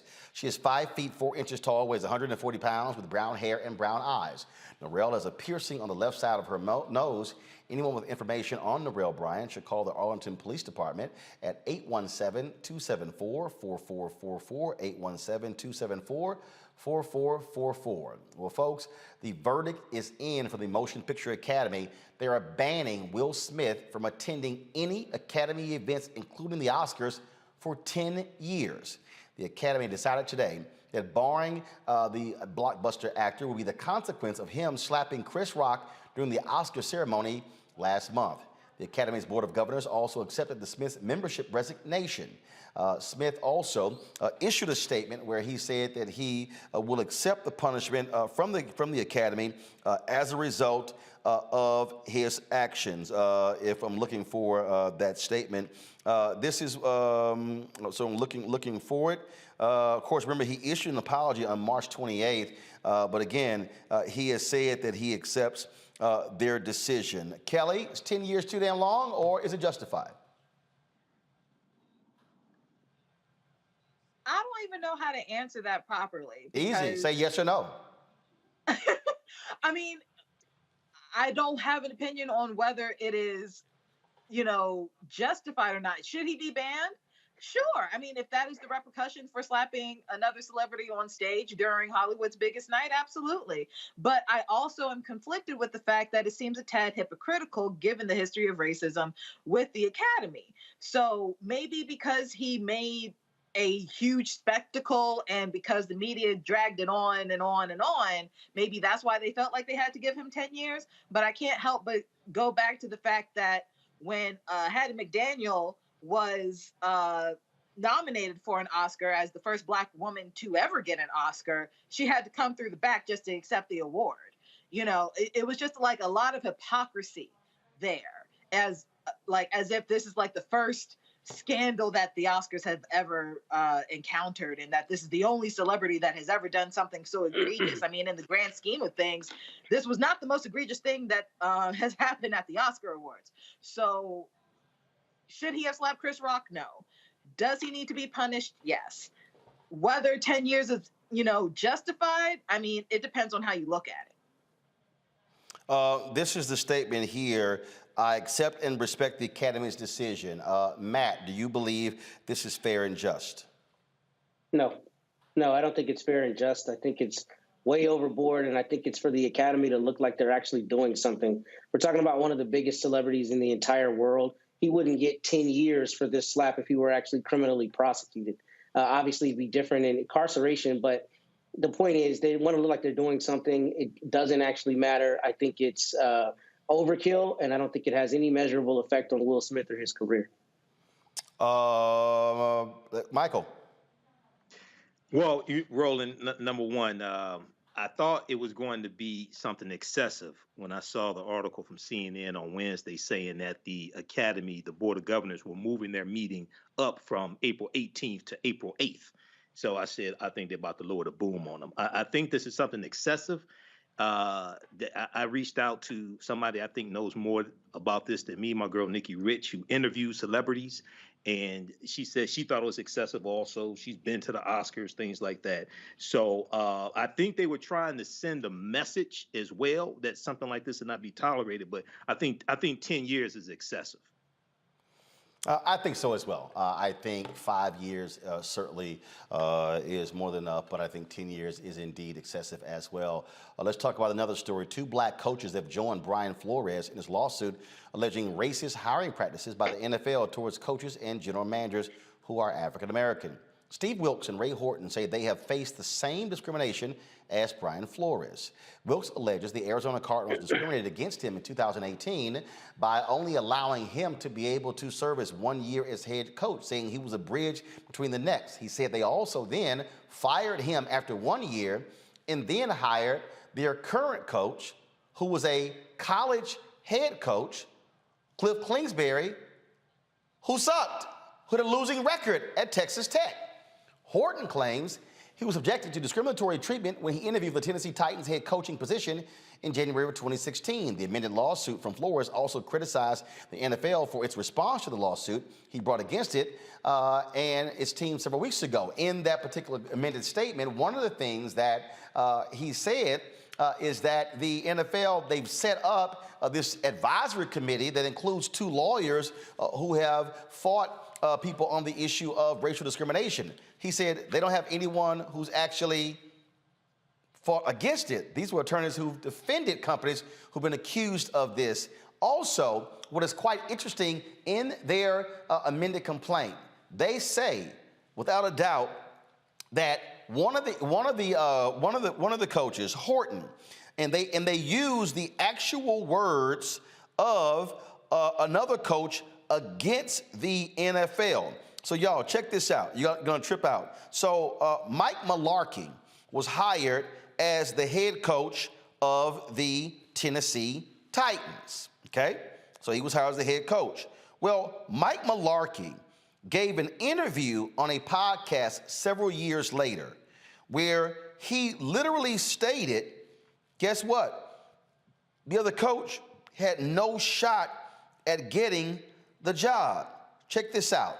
This is from the email that I received from the attorneys of Brian Flores. Check this out, y'all. Horton interviewed for the Tennessee Titans head coaching position in January 2016. They say this turned out to be a completely sham interview done only to comply with the Rooney Rule and to demonstrate an appearance of equal opportunity and a false willingness to consider a minority candidate for the position. Indeed, the Titans' all-white ownership and management ultimately hired Mike Mularkey, a white candidate, for the head coach position. Years later, in 2020, Mr. Mularkey admitted in a podcast interview that the Titans, quote, told me I was going to be the head coach in 2016 before they went through the Rooney Rule. And so I sat there knowing I was the head coach in 2016 as they went through this fake hiring process, knowing a lot of the coaches that they were interviewing, knowing how much they prepared to go through those interviews, knowing that everything they could do, and they had no chance to get that job. Matt, how damning is this against the NFL? You read my mind, Roland, because that's literally the word I was going to use. I think this is incredibly damning because he was the actual coach, and he is the one who's in the best position to say what his status was when they were going through the interview process. When I read that, I was bowled over as well, because for him to say, not only did they tell me I was going to be the coach, but this was an entire sham, and I now feel bad about it, that's going to be extraordinarily powerful evidence for especially Ray Horton to prove his case, because he's got concrete evidence. Not to say Mr. Wilkes doesn't, but he's got a little harder road to hoe in his case. But as it relates to that, that's extremely damning. And I'm glad that they joined the lawsuit, because I think it puts even more credence behind Brian Flores, and it shows, just how rampant this is and how blatant it is. I mean, the idea that you would just tell him he's going to be the coach in 2016, go through the interview, and as Mr. Horton is leaving the building, he sees the eventual person walking in, and knows something isn't right, I mean, that's about as powerful as you get in a case like this. So I'm glad that they now have this kinds of evidence behind them, even further buttressing the arguments they've been making thus far. Michael, Steve Wilkes, this is what they say. His white GM, who made poor personnel decisions and was convicted for a DUI during the offseason, was given a contract extension. Mr. Wilkes was replaced by a white coach, Cliff Kingsbury, who had no prior NFL coaching experience and was coming off of multiple losing seasons as a head coach at Texas Tech. Mr. Kingsbury Kingsbury, armed with quarterback Kyler Murray, Heisman Trophy winner, has been given a much longer leash than Mr. Wilkes, and to his credit, has succeeded. That said, Mr. Wilkes, given the same opportunity afforded to Mr. Kingsbury, surely would have succeeded as well. You're sitting here. What's the rationale for hiring an experienced black coordinator, give him 1 year, fire him? You go get a white guy from college who had a losing record as a head coach at his alma mater, Texas Tech. Well, Roland, when you look at Brian Flores' original lawsuit, one of the things he talked about were sham interviews that the NFL was doing, just trying to meet the Rooney Rule criteria. Another thing he talked about is how an African-American head coach would try to rebuild the team, get it to a certain point, get fired, then they bring in a white head coach to take it from there after the African-American head coach, went through the gutter and brought the team together, things like this. Or we could put it another way, as you talk about sharecropping, and then they bring in the white head coach to take over from there and take them to another level. So I hope more head coaches and assistant coaches, things like this, join this lawsuit. Like I said before, I haven't watched the NFL game since Colin Kaepernick got banned from the league. Okay, he wasn't officially banned, but he didn't get hired. So hopefully, not only do they get damages from this, but they actually make real changes. And the first thing they need to do at the heart of this is about ownership. Who owns these teams? Yep. We need African-American ownership, not just head coaches, because head coaches can be fired. So I want everybody to understand this here.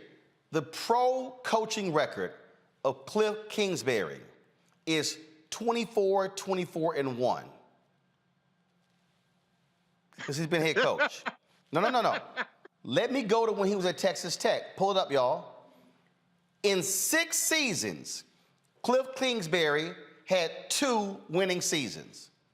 He went 8-5 his first year. He went 4-8 his second year. He went 7-6 his third year. Then he had 3 consecutive losing seasons: 5-7, 6-7, 5-7. So in 6 years at Texas Tech, Cliff Kingsbury coached 75 games. He won 35 games. He lost 40 games. That means in Cliff Kingsbury's career, he has won a total of 59 games, and he has lost 64 games. So a white coach with a losing record, 3 consecutive losing seasons, gets a multi-million-dollar job in the NFL. So I need everybody understanding this right now, because see, some of y'all are watching me, and y'all are trying to understand, all right, Ro, okay, what's the whole big deal? So allow me to put this in perspective so you can understand what this is really about. And that is this here. Just hold tight 1 second, because I got to show you this. So you understand what's the deal. First and foremost, Cliff, and I told y'all he went 24. What did I tell y'all? He went 24 and 24. Y'all, that's break even. The Arizona Cardinals on March 2nd, posted this tweet.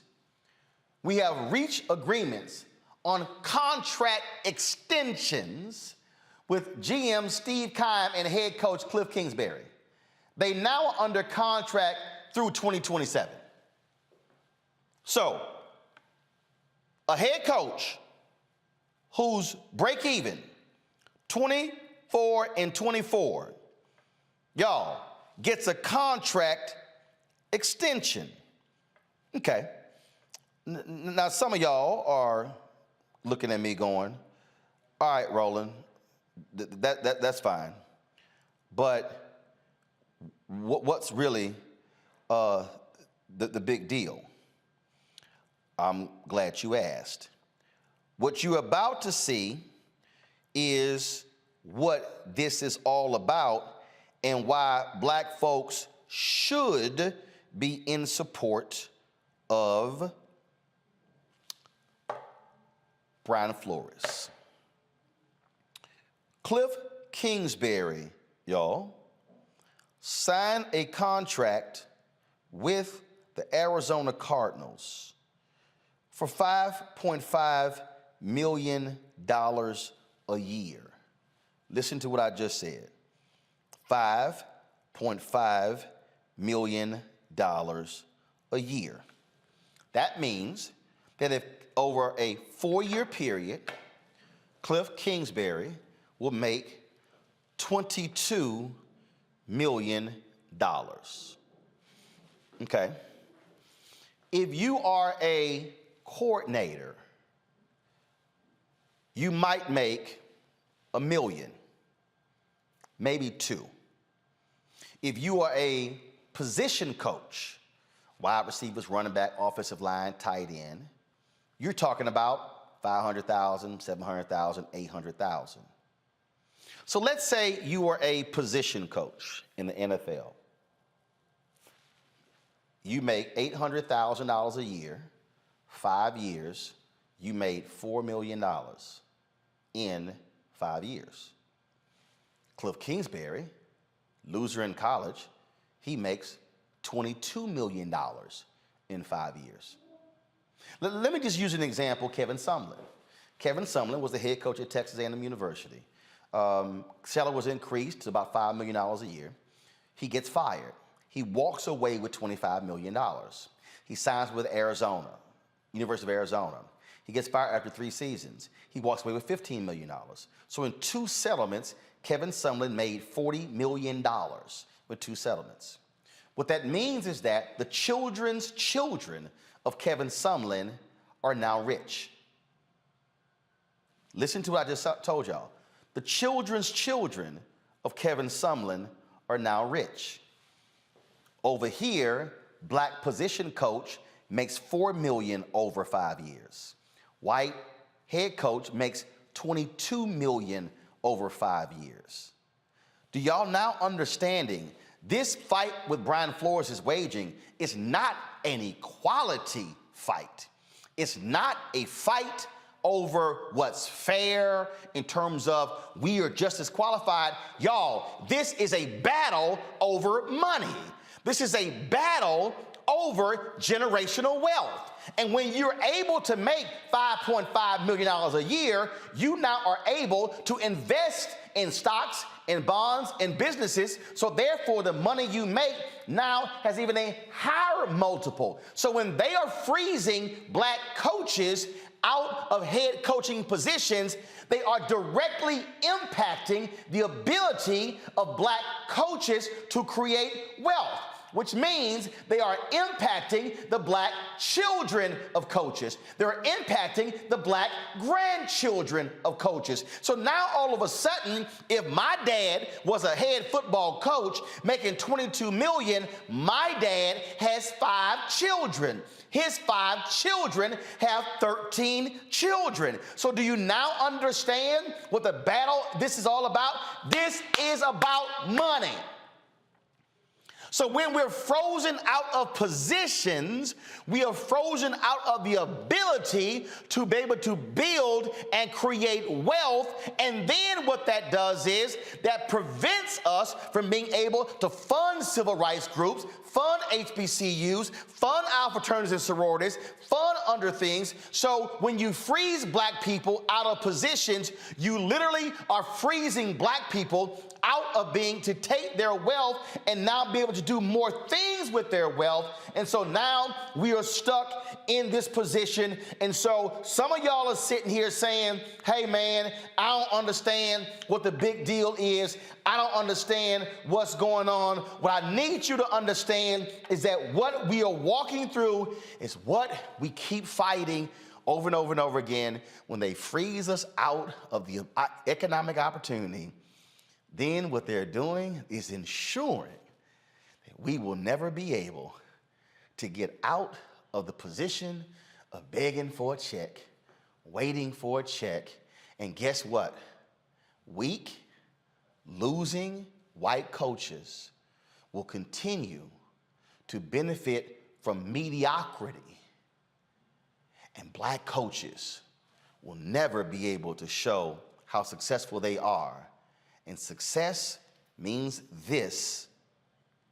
And that's why all of us must be standing and calling out the NFL for these practices, because the reality is there are no black owners in the NFL. There are very few blacks working in the NFL front office. And even Roger Goodell, who's getting more than $50 million a year and has a private jet for life, is a beneficiary of this system. Don't get this thing twisted. It's always about the money. Folks, got to go to a break. When we come back, our Education Matters segment and more headlines. You're watching Roland Martin Unfiltered right here on the Black Star Network. Pull up a chair, take your seat. The Black Tape with me, Dr. Greg Carr, here on the Black Star Network. Every week, we'll take a deeper dive into the world we're living in. Join the conversation only on the Black Star Network. This is Judge Mathis. Hi, I'm Teresa Griffin. Hi, my name is LaToya Luckett, and you're watching Roland Martin Unfiltered.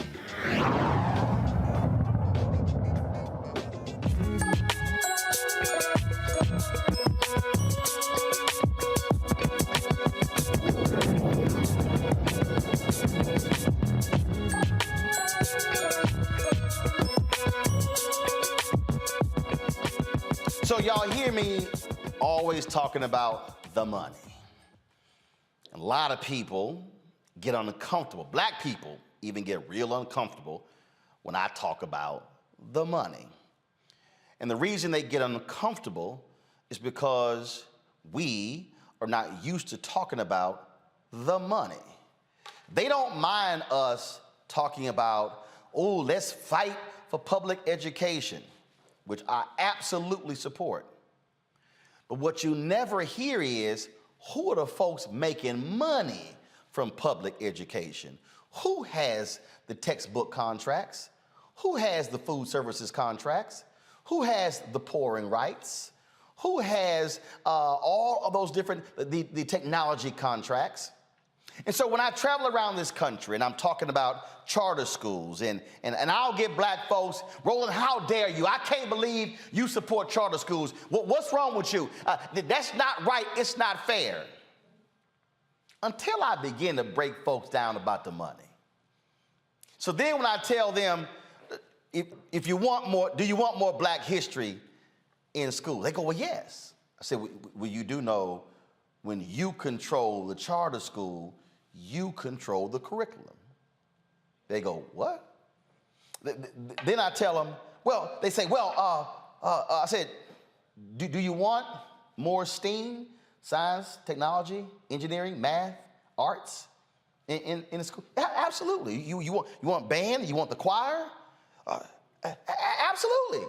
You do know when you control the curriculum, you do that. I said, you do know when you control the charter school, you control who gets the contracts. You control who gets the construction contracts, who gets the engineering contracts, who gets the janitorial contracts, who gets the textbook contracts, who gets the food services contracts. They look at me going, We control all of that. And I go, yeah, we control all of that.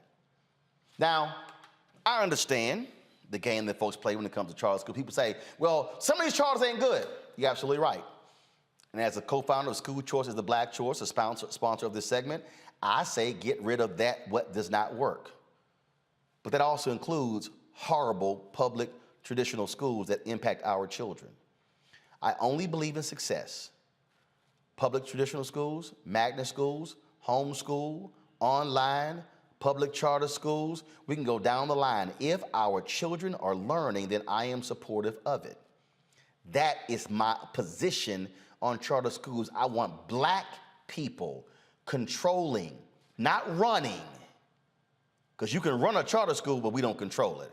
I want us controlling more public charter schools where we are in control of the education of our children. So last month, the Biden administration introduced a proposal to reduce federal funds to charter schools. The proposal would force charter schools to collaborate with public schools and justify their need in the community. The fact that public charter schools even exist shows you what the need is, because clearly the traditional schools ain't doing the damn job. Joining me now from D.C. is the Senior Director of Government Relations for the National Alliance for Public Charter Schools. To talk about this here is Ron Rice. Ron, glad to have you on the show. I walked through that for a reason, because I'm sure you get it the same way I do, and I travel around this country, and I've been in numerous cities, and people go, well, I just can't believe, you must be one of those private schools brothers who support charter schools. I was like, nah, public elementary, public middle school, public high school, public college. I ain't never went to a private school. But what I do understand is if there's a mechanism that gives us actual control over the education of our children, ain't no way in hell I'm gonna say no. Brother, I gotta give you a major 06 to your opening statement, because you hit the nail right on the head. The reality is that the administration, through the Department of Education, is proposing an incredible number of new regulations that would stranglehold the exact schools that we've been talking about. We have a lot of issues with some of these regs, but the most prominent one is proposed rules by the Department of Education actually will require applicants to propose racially and economic diverse models. Sounds good, right? But regardless of community need, which will disadvantage urban areas, culturally affirming school models, and models that are serving indigenous populations. And so to your point, an urban prep in Chicago, which for the last 11 years has graduated Black boys 11 years in a row, 100% of their student body, and sent those same boys to HBCUs, another 4-year colleges, 100% for the last 11 years. That kind of school was created to deal with Black boys, a particular interest. And so the school is 99.9% Black because parents want that, and it's a choice that they make. But under these regulations, right, they would have to, in the name of diversity, go against the culturally affirming reason that they were even started. That was the community need, to service Black boys who were not getting serviced by traditional schools. But they would have to bring in other nationalities, whites, students, and others to meet this diverse definition that doesn't make a lot of sense. And so when a community need requires a Hmong school for Asian students, charter school, or Cherokee and Lakota schools to teach the culture and language of indigenous populations, that's open enrollment, anybody can go, but they're specifically tailored to meet the community need of the students that actually need it in that particular community. And these kind of regulations from the administration actually choke off that very intent that parents are demanding across the country. The thing that's interesting, as you were talking, we had the brother on our show, his last name is escaping me right now. I'll have it in a second. First name is Sean. He opened a charter school in Sean Hartnett. I'm sorry, Sean Hartnett. Yeah. Sean Hartnett opened a charter school in D.C. specifically for black boys. And he took the same black boys who had no interest in math and science at the traditional public school right down the street. They said, these boys cannot learn. Sean said, I don't think y'all are teaching them right. So Sean opens his public charter school right down the street from the exact same school. And all of a sudden, the same black boys who were not learning down the street now are excited about math, excited about science, excited about English, and begin to improve because he understood I got to reach them in a different way. And so he said, if y'all were doing your job, I shouldn't have a job. He's 150% right. The other thing that Sean did, and we both know him very well, is Sean went right to the community before he had any design about how he was going to create a school and said to the people in that community, what kind of school do you want? What do you want the curriculum to look like? What do you want the teachers to look like? What do you want us to do with the boys? And that's how he created a school. It was organically created, authentically created from the community.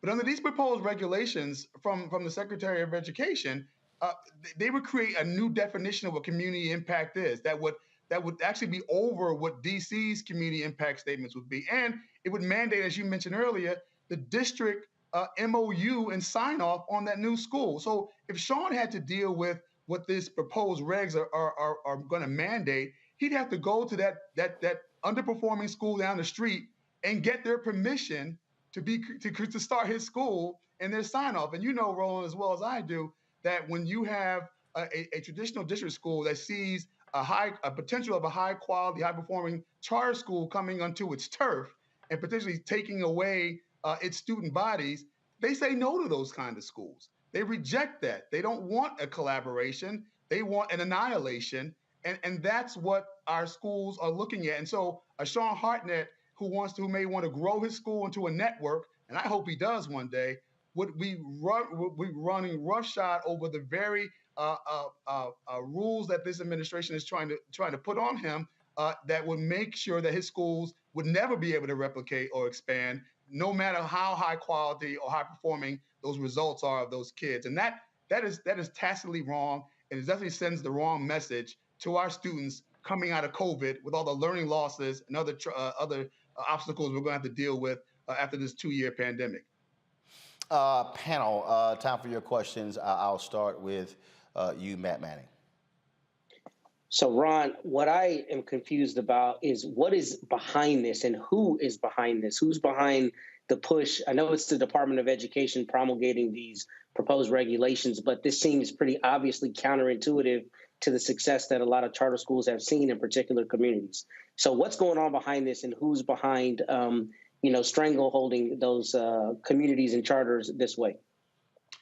There's an education establishment status quo that has existed in our country for hundreds of years that has never been able to educate the masses of Black folks, of Native American folks, of Asian folks, of Latinx folks.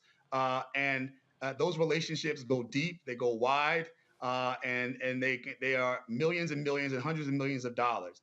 And anything that challenges that system and anything that kind of goes against it, is with resistance. But those people also have a long history of being involved in electoral politics and in government, and support a lot of folks who are in office who care about our kids, but only get one side of this debate and one side of this argument. So I would say the traditional sort of status quo protectors of our system that has proven not to be able to educate the masses of our people. I won't go into more specifics than that. I think it's self-apparent who those elements and those forces are. But the reality is that after COVID, we need more, not less quality seats. We need more public school models that work and are no respecter of model, but are more respecter of what parents want and are more respecter of the results that come out of those particular schools. Kelly. Yeah, so I understand that the Biden administration is really restricting charter schools at the moment, but is there a way? Well, one, are there any Democrat proponents of charter schools that you can lean on to try and reverse this kind of situation? But also, more importantly, is there opportunity for bipartisan support that is not that basically makes this less polarizing as an issue so that everybody wins in this case? Yeah, that's an excellent observation. Historically, the charter school movement has been bipartisan. The charter schools program, the only line item for federal funding of new charter schools and replicating, expanding existing high quality charter schools, that was signed into law by President Bill Clinton. It's been supported by both Bushes, and the largest increase in the CSP program came from President Obama. So it's only been recently that this has not enjoyed bipartisan support in terms of the administration. In Congress, one of the strongest supporters of it was George Miller and others in Congress. Senator Bennett, Senator Booker are current leaders in this particular fight in Congress, and we lean on them for support. But historically, this has been a bipartisan issue. And if you look at polling data, for particularly African American and Latinx parents, it's 60 and 70% across the nation. And in the South, it's 80%. Support charter schools and other models of public education that are different than traditional schools. That is the base of the Democratic Party. Those are the people who are going to be coming out in midterm elections to decide the control of Congress. And we need to look nothing further than the polling that showed that years ago, Democrats had a 20% lead on Republicans on who would handle K through 12 education best. That is down to 5% now.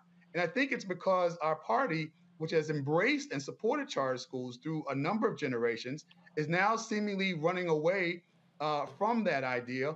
But it's also running away from the aspirations and hopes and obviously voting of folks who look like us, that are Black and brown throughout this nation. And so we have to get back to that.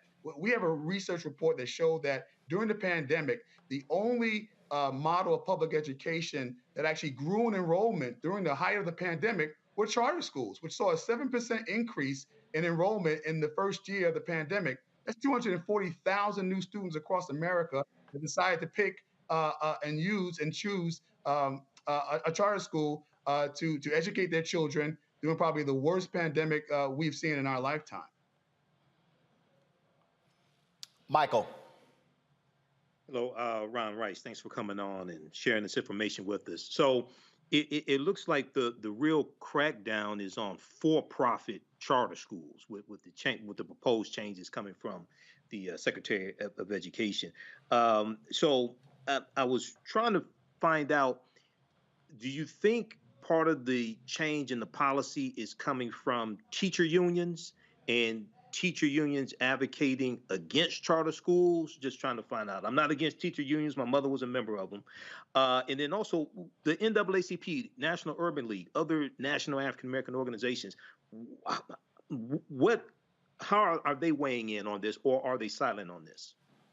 Yeah, so I'll answer your first question first. The regulations do have a piece of regulating for-profit entities, and we don't have a problem with that. And we think every entity who runs a charter school ought to be fully transparent and fully accountable. We want to make sure the rules, though, in terms of contracting with vendors and contractors are the same for charter schools as they are with district schools, because district schools contract with for-profit entities, private entities, every day of the week and twice on Sundays when they need to. Charter schools need to do the same thing when it comes to school transportation and accounting services and curriculum buys.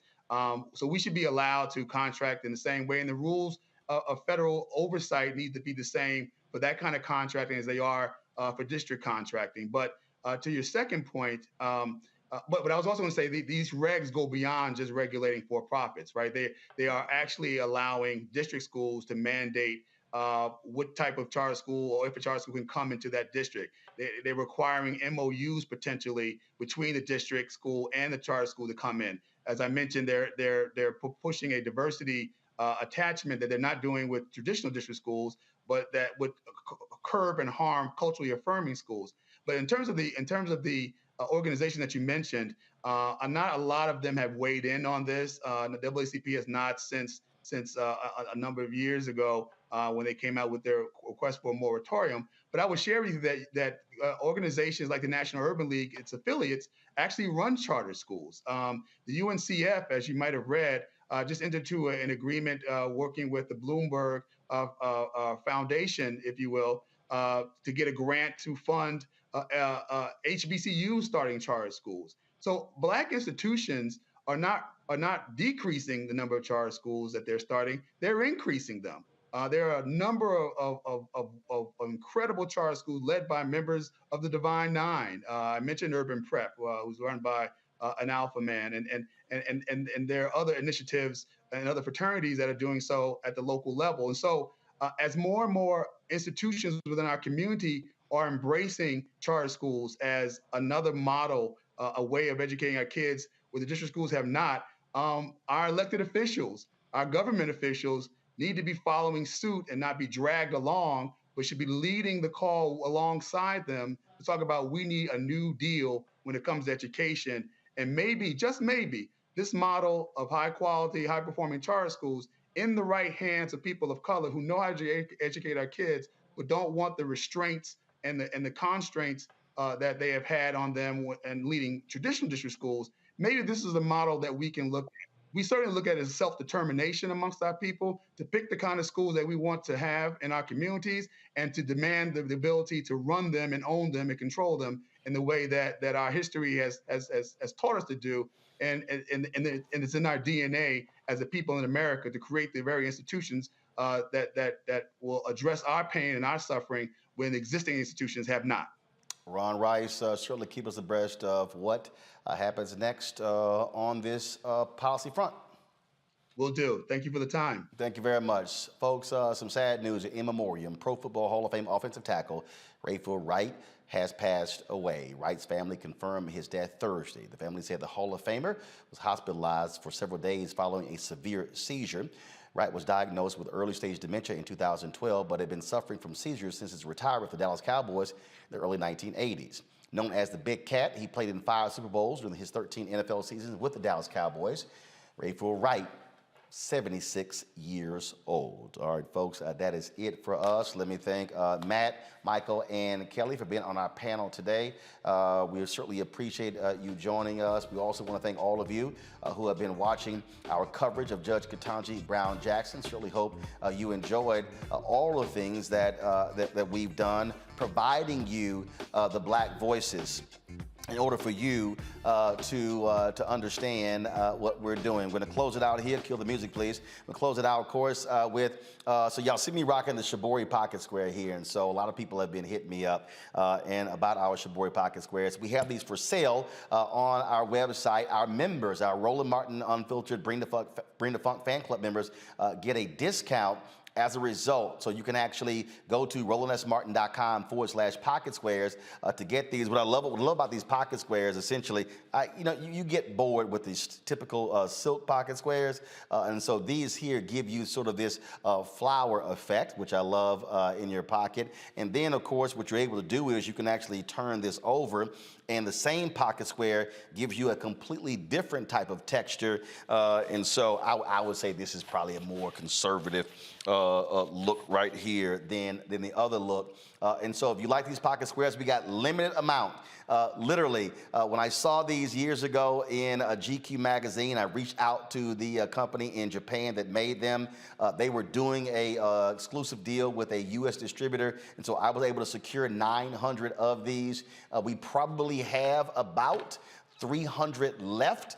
So we got them in numerous colors. And so if you're interested in our Shibori Pocket Squares, go to RolandSMartin.com/pocket squares to actually get it. And look, brothers, look, COVID is on. Look, people are now getting out. We back to dressing up. You know, I see Matt over there with his bow tie on, and so, you know, the bow tie cute, and I see Michael with that boring gray jacket on. See, Mike, you got to get a Shibori pocket square to dress that thing up, man. You know, I know you Sigmas don't have the same level of style as us Alphas, but I can guarantee you, when you come in with that Shibori look, it will absolutely get the attention of folks who find it necessary. So I'm trying to help you out. Okay. I'm just trying to help you out. You have the blue and white. Yes, we have them in white. We have them in cobalt blue.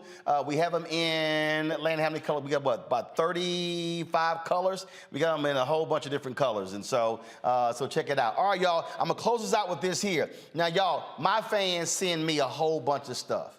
They send me all kind of stuff. So let me shout out, I gotta shout her out. She sent me this. Mr. Martin, thank you for the work you do. 3 years in going, RMU Digital Show, and now BSN. Yes, my donations, one for personal, one for my business. So honey, Ohana Tanae, she follows me on social media. So last time, y'all, she made some shirts for me. Y'all zoom in. So you can see, so she made some shirts for me for the show with the different slogans on the show. And so here she put this together, this frame. And so all the different slogans y'all see: unapologetically black, holla, tried to tell you, bring the funk, you did it, congratulations, what the hell, all of them. And so she sent that to me. She probably need to add that one. We gonna get that money. But y'all know how we do it. So honey, I appreciate you sending this. And so, yeah, I'm gonna put this on our shelf somewhere right here. And so I appreciate all of our fans. Y'all send me shirts, hoodies. Somebody sent me a cane. Even though I'm an alpha, they pimped it all out with alpha on it. Y'all know, I know how making the Kappas jealous. And so I appreciate all of y'all who support us in what we do. Folks, that is it. We're gonna roll the name of our contributors right now. If you don't see your name, send us an email. We'll be sure to get your name added. And don't forget, coming up next, we'll be live streaming this part 6 of the docuseries 1619 to 2019, the year of return. That is next. Folks, I shall see y'all on Monday. Have a fabulous weekend. Ho!